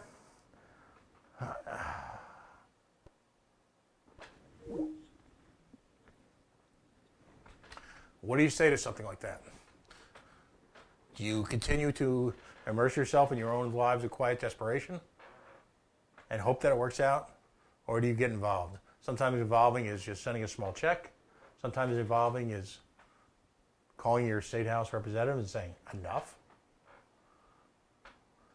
Somehow being involved may be as simple as reaching out to the church you go to and asking your pastor, minister, whomever, is there someone who's involved in this program in the church? And how can I quietly, on a confidential basis, help? But have no doubt, the last set of hearings that I went to a couple years ago, there was a highly organized attempt to sugarcoat the devastation of a program that helps so many by using the voices of the professional politician, the political class that exists in this state, who draws enormous salaries and enormous wealth and enormous power from a government that you bequeath them. So we've created this mess by letting government get involved and giving them an open playing field to immerse themselves in issues like this. The only people who can change it are us. Folks, we'll be right back. You are listening to The Coalition. We are, in fact, outrage porn-free, civilly disobedient media, broadcasting live on the Worldwide Coalition Network here at the GoLocal Live Broadcast Center in the heart of the city we love, Providence, Rhode Island. The naked city, the city of 1,000 stories. We're anticipating some tough weather. So as our governor would say, hunker down. And if you're stuck at home and you've got the power on, God bless, and you're warm and cozy and you're healthy, think of Ellen and the cause that she represents this weekend. Take a few times to leave, a moment to leave a constructive, mature, professional voicemail. And talk about Ellen and talk about medical cannabis in the state. If we are silent, then they will simply move forward. Took a lot of outrage last time to fight this back.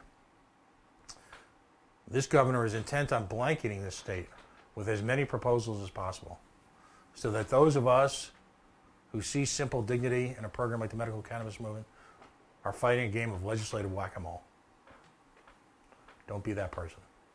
Folks, stay tuned. We're going to have some folks on for our weekly segment of Libertarian Fabulous. Joining us is a young man who's engaged with the Ruff Phillips 2020 campaign.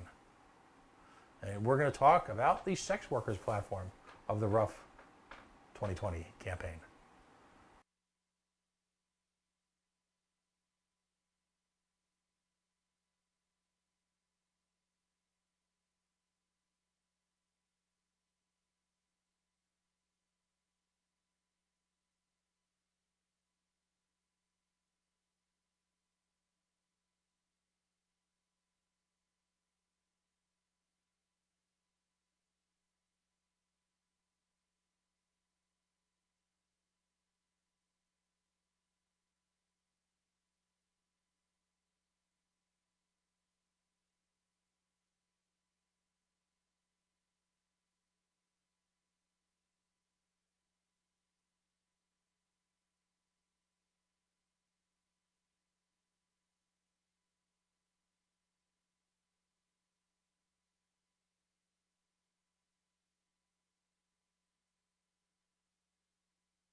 let me just make sure I have no.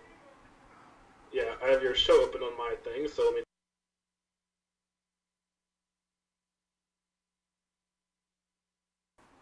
All right. We are the Coalition, loud and proud, outrage porn free, civilly disobedient media, radio broadcasting on the worldwide Coalition Media Network here at the GoLocal Live Broadcast Center.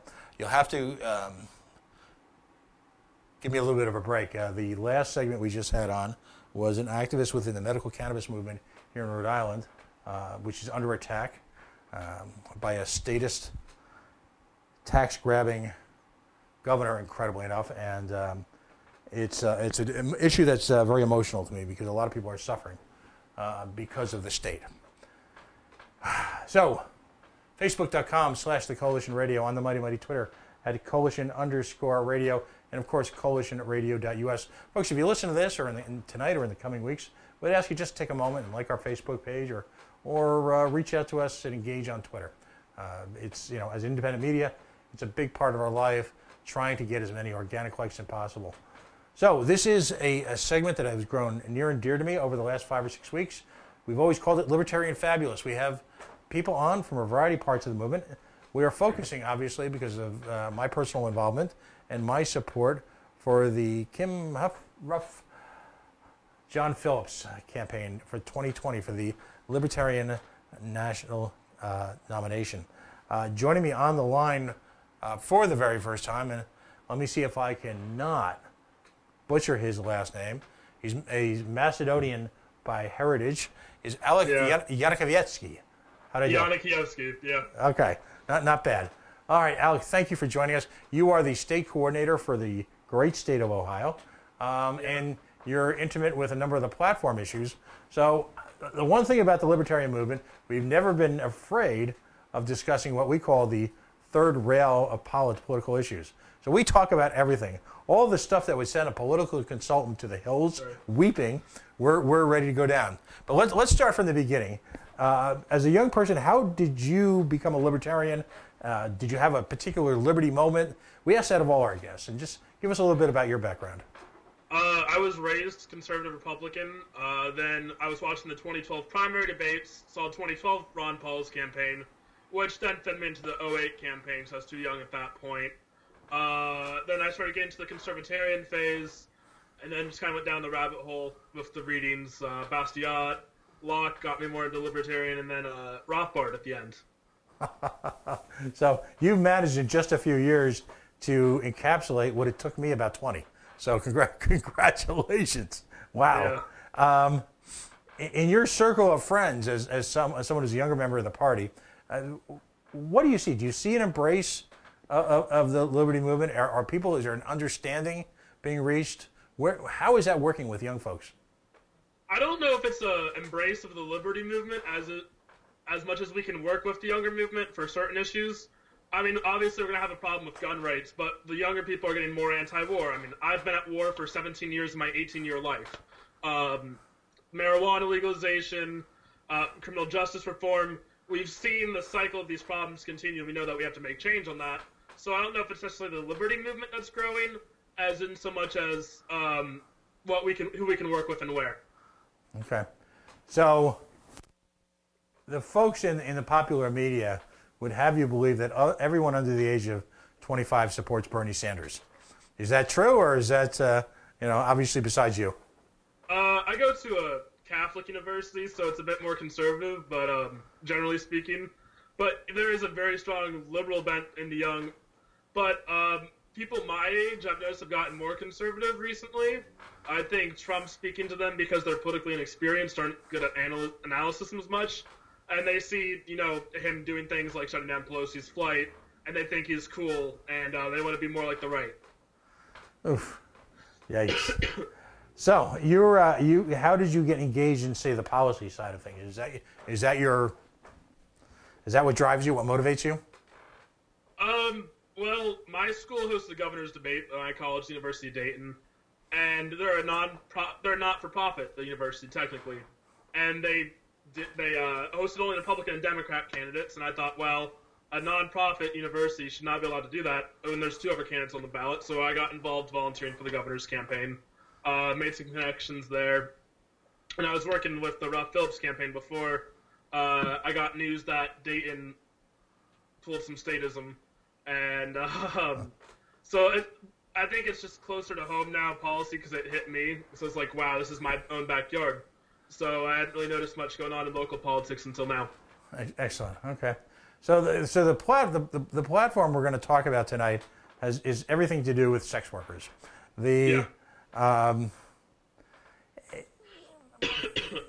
Is this an issue that's significant in Ohio as well? Is there discussion being had about how to work around the sex workers' rights? It's not really a large discussion in Ohio because it's a fairly, even for those who are like the more progressive liberal side, there's a lot of social conservatism with like Southern Ohio Democrats, Southern Ohio conservatives. So even though it appears to be a moderate state when it comes to social issues, on this I'd say it really isn't. It's still a very anti-sex work. But it's surprising with just how many men have at least bought sex work. Or time with sex work once in their lives, so I just think that's an interesting part of that. Okay, so how does and they were good enough to issue a statement on there's a day the 17th where there is a moments of silence and support and given to folks in the sex worker community, but give us an overview of how the Rough Phillips campaign is approaching, again, what is a charged issue on so many levels. Yeah. I actually had statements from them. Let me just pull that up. Yeah. Really, all libertarians, at least with their principle, believe in the fact that what one does with their body is none of anyone's business and none of the government's business as long as they harm no one else. If people can make money from that, well, I mean, good for them. And there's nothing immoral with that kind of work. And the fact this circle, I mean, if you criminalize prostitution, you're going to see more underground activity that's harmful to society, like the trafficking, because there needs to be made a profit, and it's the same thing as drugs. So it's a lose-lose situation. Prohibition fails, we legislate morality. We asked a question today, which is interesting because the legalization of marijuana / cannabis is a hot button issue in the state, which is why we had someone on from the medical program. Earlier today, I did a radio, just a couple minute blurb call in on a radio show, and there's often, as in the case of sex work, the M word is thrown around a lot, and that is, of course, morality. Yeah. And the question I ask often is, where is the morality in the use of violence by the state in interfering in a relationship, a consensual business relationship between two adults? Where is that morality? Do you see any morality there? I don't see any morality, and I really don't see the immorality in sex work either. I mean, it might not be everyone's preferred thing, but I mean, it's the world's oldest profession. But I mean, all state mandates come with the threat of violence. So you're going to initiate violence against someone for having something that most people normally do for just a little bit of money. Interesting. Now, how well schooled are you on something called FOSTA and SESTA? I've tried to become more aware. I've tried to do more research on it these last week or so. Since the news came out from Dayton, because I knew a little bit about it with the shutdown of Backpage, but I was just amazed by the research I did with what gets shut down, who voluntarily shut down what, like Craigslist, and the more threats that come from it with free speech. Right. So now, if folks aren't familiar with FOSTA or SESTA, because this was in a rare act of bipartisanship, the duopoly decided to declare war on the electronic civil rights of sex workers, and then as a result, by extension and definition, everyone. So the duopoly has decided, in their own infinite wisdom, because they've done so well at mismanaging everything else, that electronic communications, essentially between people involved in sex work at whatever level, whether it be something as straightforward as vetting potential customers, the act, some type of sexual act being transmitted over media, hosting a forum as a marketplace for where sexual acts could be available for sale. Any of that is now criminal. Yeah. And in doing so, what they managed to do was, again, they eliminated, if you will, the ability of a sex worker, male or female, to vet, to background check someone that they were going to be intimate with. Which, of course, has the unintended result, I think, maybe not, I'm going to try not to be cynical in your case, but it has the effect, if you will, of making it more dangerous for people to engage in sex work. They have no legal way. Services that the free market had provided, and only the way that the free market can provide, that had popped up were now effectively criminalized. Let's take it one step further. Instead of being able to advertise one's wares, if you will, on the net through Twitter or Facebook or any one of the Eros or any one of the Backpage style sites, now that's illegal because it's electronic in format. What impact does that have? Well, we're literally driving men and women back to the streets to market themselves in the underground, which, of course, no shock, is more dangerous.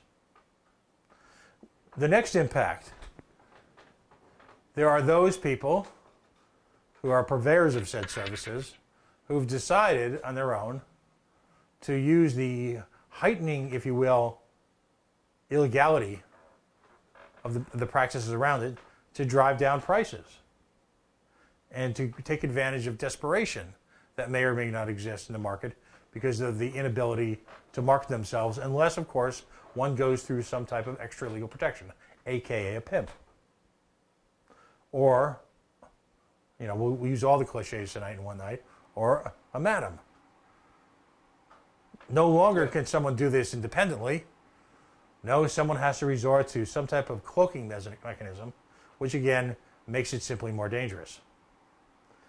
So the problem here, and I'm interested in your perspective on it, the problem here is, of course, is we've taken an act, a consensual act between two adults.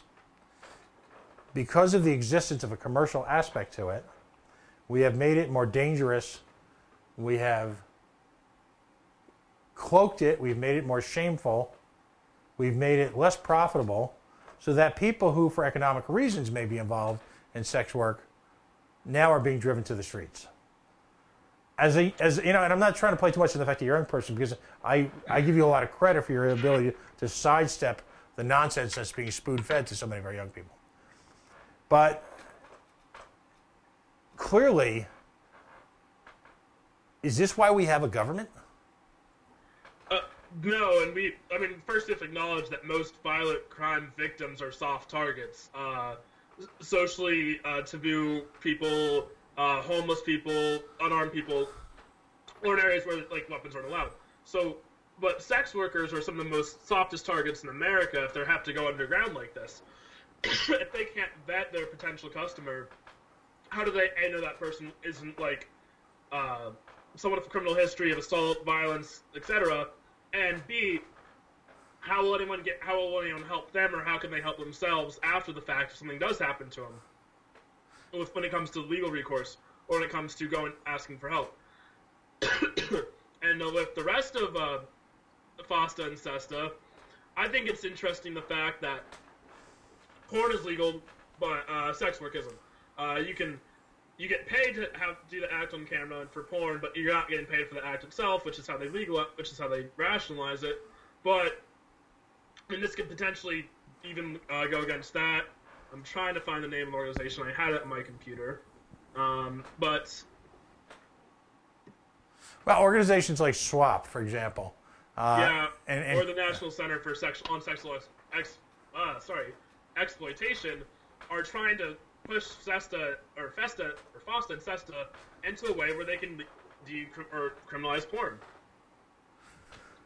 Something that literally there was an annual report of most visited websites, and I think out of the top 20 visited websites in America, 6 of them were basically streaming porn sites. So again, how do we if there's a theme to tonight's show, is that you've got an increasingly desperate government looking to criminalize what is, for the most part, ordinary human activity. Yeah, and Dayton's, where I'm from, is really hit it hard, Dayton, Ohio. I mean, the mayor, the city just decriminalized marijuana usage, actually, because they recognize that prohibition doesn't work.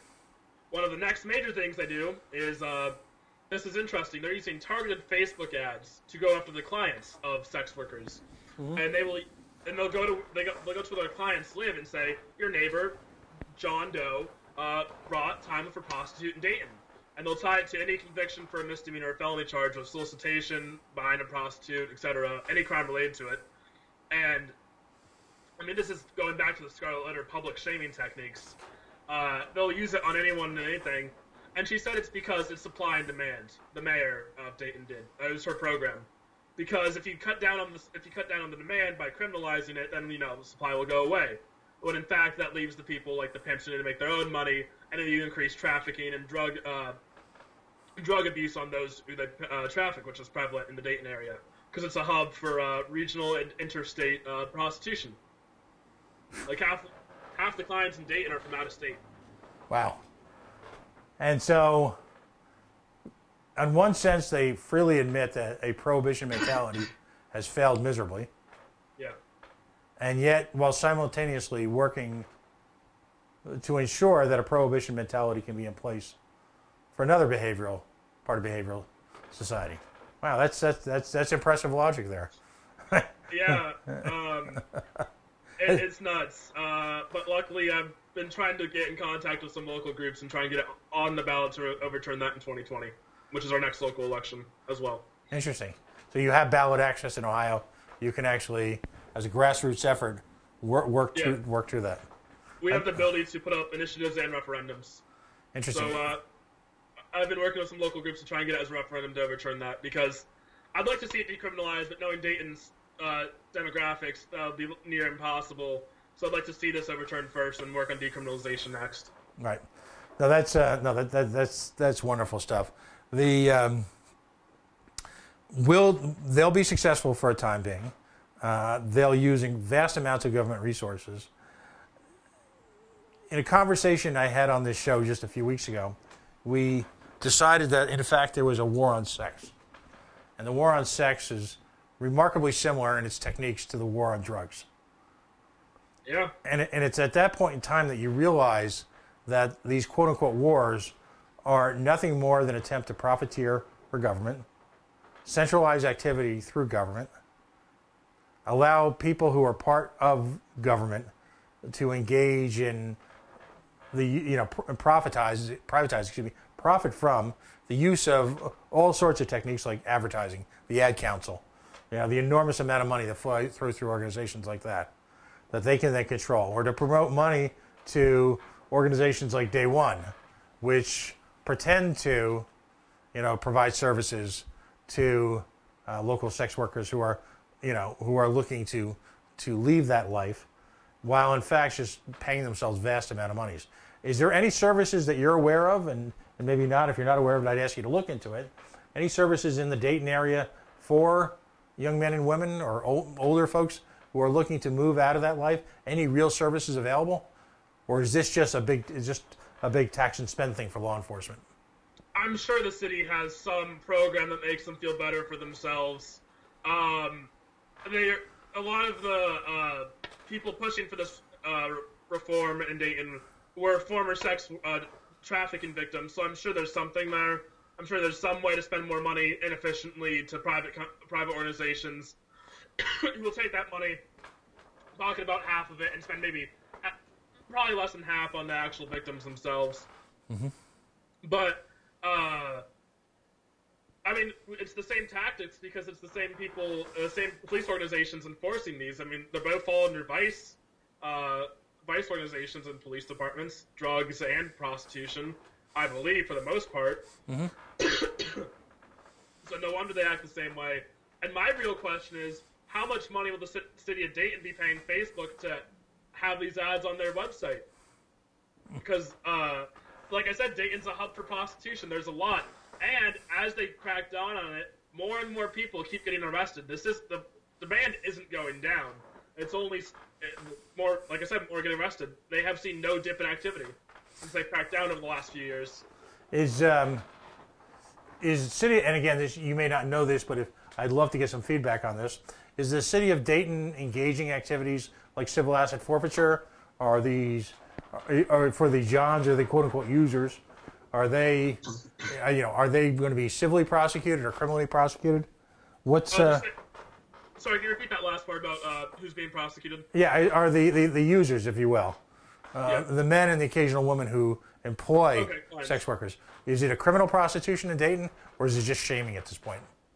From what I've been able to research, I called the mayor's office trying to get more information on this, but of course no one responded. For about a week now, I'm about to call again. But the first time, from what I've read and what I've heard from people, is a misdemeanor. And anytime after that, getting caught in Dayton or the state is a felony. But it's interesting because they don't care whether it's a misdemeanor or felony for this. They'll use the ads for both. So you've got active entrapment taking place right there in America's Midwest, there in Dayton. The government's actually looking to entrap people? Sorry, can you expand on that? Cause No. In other words, is on these Facebook ads that are going out, is the government actually posing as sex workers, looking to recruit customers, or how are they? What methodology are they actually using? No, they're shaming them publicly. They're going to where they live and saying, your neighbor, let's say, a guy named John bought time of a prostitute in Dayton, got convicted of a misdemeanor. John, they'll announce that he bought time of a prostitute in Dayton and was convicted for it. Right, and then they'll broadcast that result over social media. Yeah, which is interesting because it's tied directly to their conviction, yet they can be from anywhere in the country, or even potentially the world, I guess, if an international were to be charged with it, but that is entirely outside of Dayton's jurisdiction. So I'm not even arguing for the criminalization of it, but I mean, I'm surprised no one's taken issue with the fact that they have no legal jurisdiction to do this judicial action. Mm-hmm. Wow. Yikes. Like I said, about half of the clients in Dayton are from out of state. 20% of them are over the age of 60. So this older gentleman, I forget his name, got convicted and charged, and 14 months later he died. Like it's targeting everyone: the weak, the old, and the feeble, and the young, just to make a quick buck at the end of the day on for-profit prisons and beds they need to fill in their prisons. Mm-hmm. The lawyers make money. The police get more funding. Causes are, for lack of a better term, trumped up and made to be. Issues are conflated. And yet so little of this actually has to do with trafficking. Again, it's simply consensual adults looking for solace and comfort, we'll put it, for lack of a better term. And if they went after traffickers, I wouldn't be complaining. I mean, there's a very large difference between sex trafficking and sex work, consensual sex work. If they were to go after traffickers, I'd be like, go ahead. Like, if you want to go after a trafficker who gets the sex workers addicted to opiates just so they stay with you, like, and treat and abuse them, I mean, fair game. But this is way beyond the scope of reason. Right. They're basically using state-stolen money to essentially reclassify an entire segment of the population so that they can profit from, as you put it, increased criminalization, increased prison usage, increased law enforcement. It's really disgusting. This is so clear to folks like us. Yeah. How do people around you in your personal life react when, again, I'm going to stress into the young person a little too much, so I apologize for that. But as someone who's clearly not following the easy political path. I mean, right now there are so many folks in college and out of college who are poli-sci majors, and they're already cultivating careers in government solely for the work of government. You seem to be cultivating a career to essentially destroy government. that's not the normal path. How do people react in Ohio to the courage of your convictions? Well, made a name for myself at the university previously. We had a forum on public safety at my university with the president of the school and the chief of police, and our president does not like crowds, per se. He finds them to be a problem. And he also thinks crime is a problem, not real crime, just underage drinking and drug usage. So he's been cracking down on that and leaving our main commercial area that the campus police has jurisdiction over. Its crime has gone up. But I brought up to the fact to him that he potentially broke state and federal laws with this debate. And I said to a group of a bunch of students, because our housing system is based off events we go to, how many we go to, and all that, so lots of students go to them. And lots of students were angry with him about other stuff. I said, look, you did this. So I made a name for myself. I've had rants about jury nullification in my classrooms. So no one was surprised when I said this. This has been more of an uphill battle, this issue, because like I said, it's a conservative Christian Catholic campus for the most part. But I think people are fairly receptive to the point when they understand that the criminalization of sex work only harms prostitutes and sex work providers, and that going after everyone is not a way to go after traffickers, per se. Right. Is there any type of libertarian movement on campus? I mean, interestingly enough, your college plays the University of Rhode Island in basketball. It's actually quite a rivalry. So should you make it out here for some reason it doesn't strike me you're the type to follow the basketball team, but should you make it out here, we'd love to take you to dinner. Is there any attempt to grow a libertarian movement at Dayton? There was a libertarian club for a while before I started school here. I have a lot of evening classes this year, so I have not gotten into this yet. But I think a lot of my evening classes will end early this semester, so they'll be done. So I may try and get some work done. Mm-hmm. But this will probably be my issue for now. Building name recognition, I can be like, look, I've started talks with the college Democrats here because they're a very socialist progressive group about trying to work with them. They're taking a vote on it next week. But I think it's important to get the recognition out that libertarians are trying to do the good work here, and then follow that up with a building up of a group. Unfortunately, there's a college Republicans group and a Turning Point group, so I tried to do a free speech ball, and everyone called me Puppet of Charlie Kirk. So I've made attempts, but I've been very busy personally, so I'll probably start doing it soon when I get less busy. Excellent, excellent. And what do you anticipate doing as part of the role you're going to play this summer? Will you have time to really get involved in the campaign framework here? You start to set up an operation in Ohio. I know Ohio's got a wonderful, wonderful state libertarian party. Some great libertarians in Ohio. But how's the reception been so far for Ruff Phillips 2020?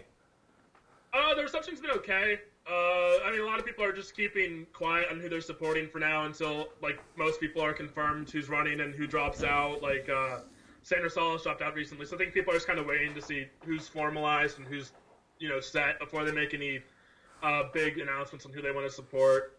I mean, I've been trying to get them to get into it. I've made my case. I'll make it again as we get closer, but I don't want to flood people and get them annoyed with me just yet. But yeah, over the summer, I'm from Columbus originally, so I'll probably get involved with the Franklin County area, just try and do more work for the state party, see what I can do. And then there's a couple of good guys out here in Dayton, so I'll hope maybe that they can continue to work a little bit on this. Mm-hmm. But just go right into it next year. There is no local elections really in Dayton until 2020, so we've got time to get the ball rolling on this specifically. And is there any leadership in the sex worker community in Dayton or even Columbus or Cincinnati that you can reach out to? Not that I'm aware of. I've gotten into contact with some of the more prominent sex workers in the LP, just nationally and regionally, just trying to get some information and feedback on what to do here. But I haven't made any excursions into the Dayton, Cincinnati, Columbus area yet. Right. Just to, I'll probably do that soon though. Like I said, this was released like a week ago, so it was brought to my attention a week ago. So I've been prepared to get the ball rolling, get in contact with people just to see who's willing to get involved. Right. Okay. Well, it's been wonderful talking with you. Are there any other issues that have resonated for you personally as a college student in terms of the libertarian movement? Well, I do hate, like, my soul hurts every time I pay taxes. And Ohio has, like, some of the worst tax. It's like the 44th worst tax system in the country, state-wise, according to I forget who it was. It was one of the Libertarian Economic Institutes. Mm-hmm. So I'd like to see that kind of fixed. I worked a below minimum wage job this summer, just at a Boy Scout camp, and I still have to pay some taxes. It's really quite bad, dude. So I hope that we can get some work done on that in Ohio.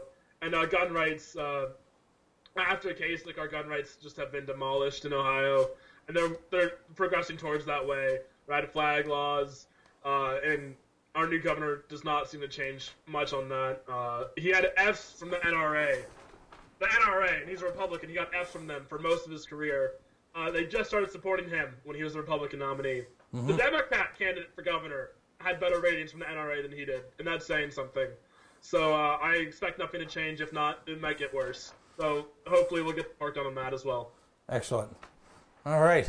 Well, it was great to talk to you. How can folks reach out to you? Particularly young people looking for inspiration. Get in contact with the Ruff Phillips campaign. They'll be happy to send anyone my way. I don't feel like giving out personal contact info out on there. Just because there's been a lot of trolls recently on the campaign. So even among libertarians who are against sex work being legalized and decriminalized. No, okay, this is that's interesting because this is an issue that I believe is, I'll call it fundamental libertarianism 101.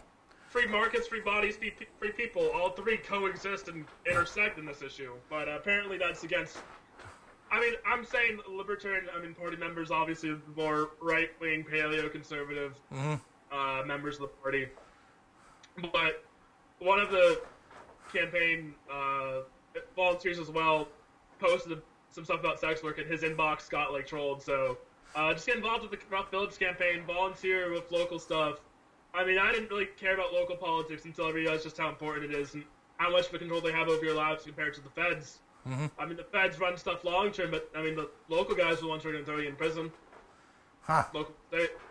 What? I'm curious. What did they object to? The people who trolled you on this. Was it biblical in nature? Was it religious in nature? What did they say to you? If you don't mind me asking. This was a couple hours ago. I haven't really talked to it too much with the guy because it's one of our other volunteers about it. But he basically said it was immoral, and that's one of the things that should be legislated. So, but yeah. So if you go to our page for the state page for Ruff Phillips, for Ruff Phillips 2020, in the next couple of days we'll be writing up a piece on this. Get some stuff more formalized once I get some word back from other local groups and other local movements on it. But our mayor here in Dayton is just possibly one of the worst. The city has so much problems: homelessness, drug usage, drug overdosing, and poverty. And this is what she goes to: criminalizing sex work. I wonder what her priorities are at the end of the day. No, and it's interesting because people, and this will sound bizarre to you, for completely unrelated reasons, I've read the last 2 or 3 years, the city of Dayton, in conjunction, I believe, with the Chamber of Commerce, puts together a economic report, and they publish it. And some local, I think University of Dayton economists participate in it, and they talk about the economic prospects of the city. And its proximity to Wright-Patterson Air Force Base, the strong university community in town, as well as some other industries, pointed out to a very bright picture. We were focusing on Dayton because you have a local baseball team, minor league baseball team, that is often put up as a role model for corporate cronyism, why taxpayers should give money to local baseball teams to build stadiums. Oh, yeah. Yeah. And we pointed out that essentially there didn't seem to be any noted economic impact from your local baseball team. I would have, from reading that report, and this may be government at work as always, I would have thought of nothing but a rosy picture for the good villagers of Dayton, Ohio. This is kind of surprising to me. Is it possible that government may be putting a little bit of lipstick on the On the pig. Yeah. I mean, long-term prospects may be good because, I think they're still recovering from the recession. But downtown Dayton still has, it's getting better, but there are still areas of downtown Dayton where it's just, I would not go to. And I feel pretty safe generally around the city. But there's still a lot of work to do in Dayton, and I'm sure they're using statistics that benefit them. But at the end of the day, for illegal drug trafficking for, like, heroin and opiates, Dayton's a major route. Dayton's a major point of traveling. And instead of focusing on the violence that stems from the prohibition of drugs by legalizing more drugs or decriminalizing more drugs, she wants to focus on sex work. Hopefully the decriminalization of marijuana works out, and hopefully it helps here. And I'm sure it will. I just don't know to what extent. But, like I said, what are her priorities? Hurting people or trying to get the city back on track? Interesting. Well, that's a question for the ages, isn't it? And that question can be applied to really all government. What is the real role? Is it the preservation of a status quo where individuals with vested interests can continue to profit from taxes, fiscatory taxes, stolen from a populace literally at the end of a gun? Maybe. Or is it simply their own quote-unquote moral interpretation of a life standard that has no relevance really to most people? Probably a combination of the two. But that's why I'm thrilled to see young people like yourself getting involved in grassroots politics, not from a careerist standpoint, not from a political or governmental expansion standpoint, but looking at root issues like this and tackling. So good for you, and I wish you nothing but the best. I hope you get back to us and keep us posted as to what's happening in Dayton, because cities like Dayton, where we are, Providence, Rhode Island, are a microcosm of cities everywhere.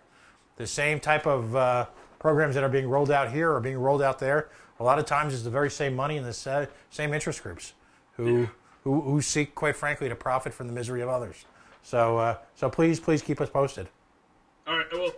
All right. All right, buddy. Alex, and just give me the pronunciation one more time. It's Yana Kievsky, so it's just Yana Kievsky.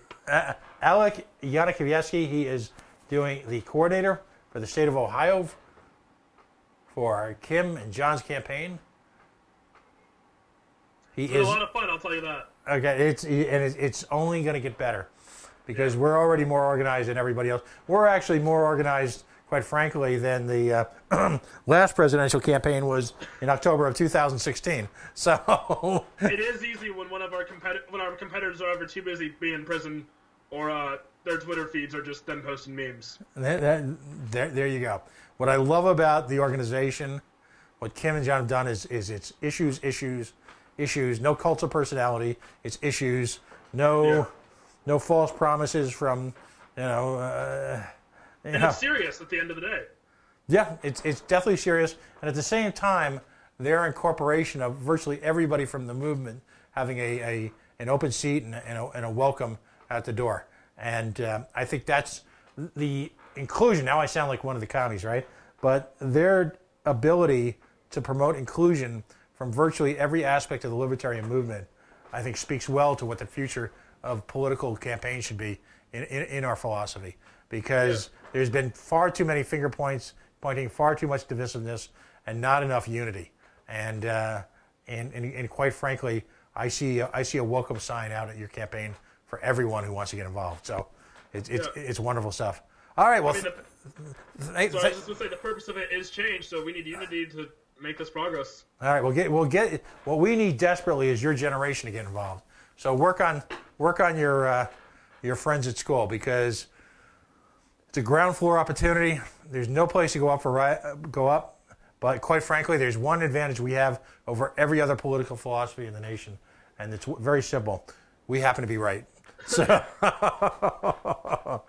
all right, Alex Janikowski joining us from Dayton, the University of Dayton, the Ohio Ruff Phillips 2020 campaign, and the Libertarian Party of Ohio, and an activist himself. Thank you so much for joining us. All right, thank you, Pat. All right. So we're going to wrap up things probably a few minutes early tonight. I want to reflect on tonight's show. The hallmark of our shows is always, our hashtag, for example, is to take it personally. Nowhere has there been more evidence of people tonight from three vastly different backgrounds. Bob, the state rep, who's looking to redefine the role of the Republican Party here in the state of Rhode Island, in a state that desperately needs political opposition. On one hand, I wish him well because he's a pal. On the other hand, I'm a libertarian, so I don't wish him that well, but I'm just kidding, kind of. Our second guest is possibly one of the most provocative individuals in her own way that I've interviewed in my entire life. Her stunning ability to overcome some of the most serious challenges life can offer, and yet at the same time, with a quiet dignity, be such a dynamic leader, for example, in the medical cannabis movement, is stunning. I wish her nothing but the best for prayers, for support. We need her. We need voices like hers that are not only filled with dignity, filled with hope, filled with compassion. And if a libertarian is all of a sudden getting emotional, it's because of the severity of issue. And then young Alec in the third hour here, a young person challenging leadership in a major American city over an issue that is both mature and complicated, as nuanced is human rights for sex workers. That's compelling stuff. For all the folks who would have you believe that there is no future in our youth and make the usual crash generalizations about millennials and Generation X and this and that, well, I point to you people like young Alec, for whom which there are legion in the libertarian movement. People who have been able to develop a skill of critical thinking and a level of maturity that belies their young age. How is it that he is able to so quickly assimilate, internalize, understand, philosophize about an issue that an entire generation of folks older, supposedly smarter and wiser, have wasted lives, wasted untold fortune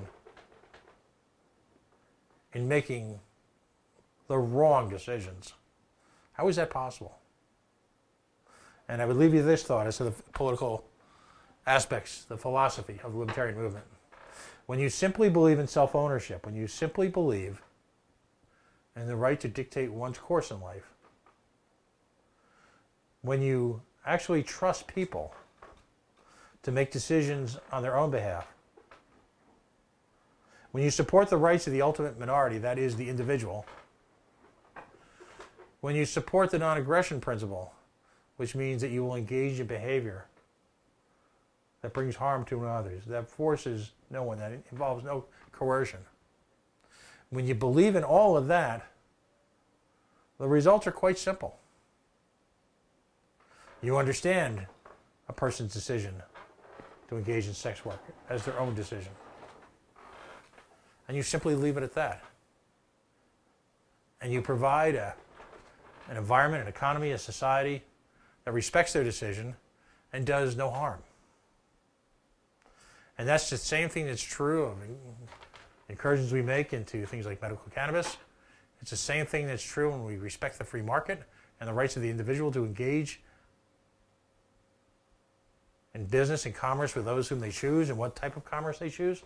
It's the same reason why we believe as libertarians in the free exchange of people, idea, and commerce. And yes, we are right. So we're going to close up shop here a few minutes early. This will make it up. Normally we've got producer Joe, who's not here tonight. He's the one I keep late.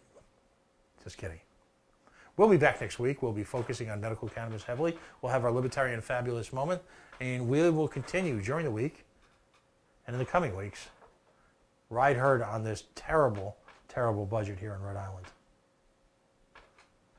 What the consequences are for this grotesque expansion of government, this incursion yet again into the free market, this idea that in Rhode Island government must have central planning over larger and larger parts of our economy.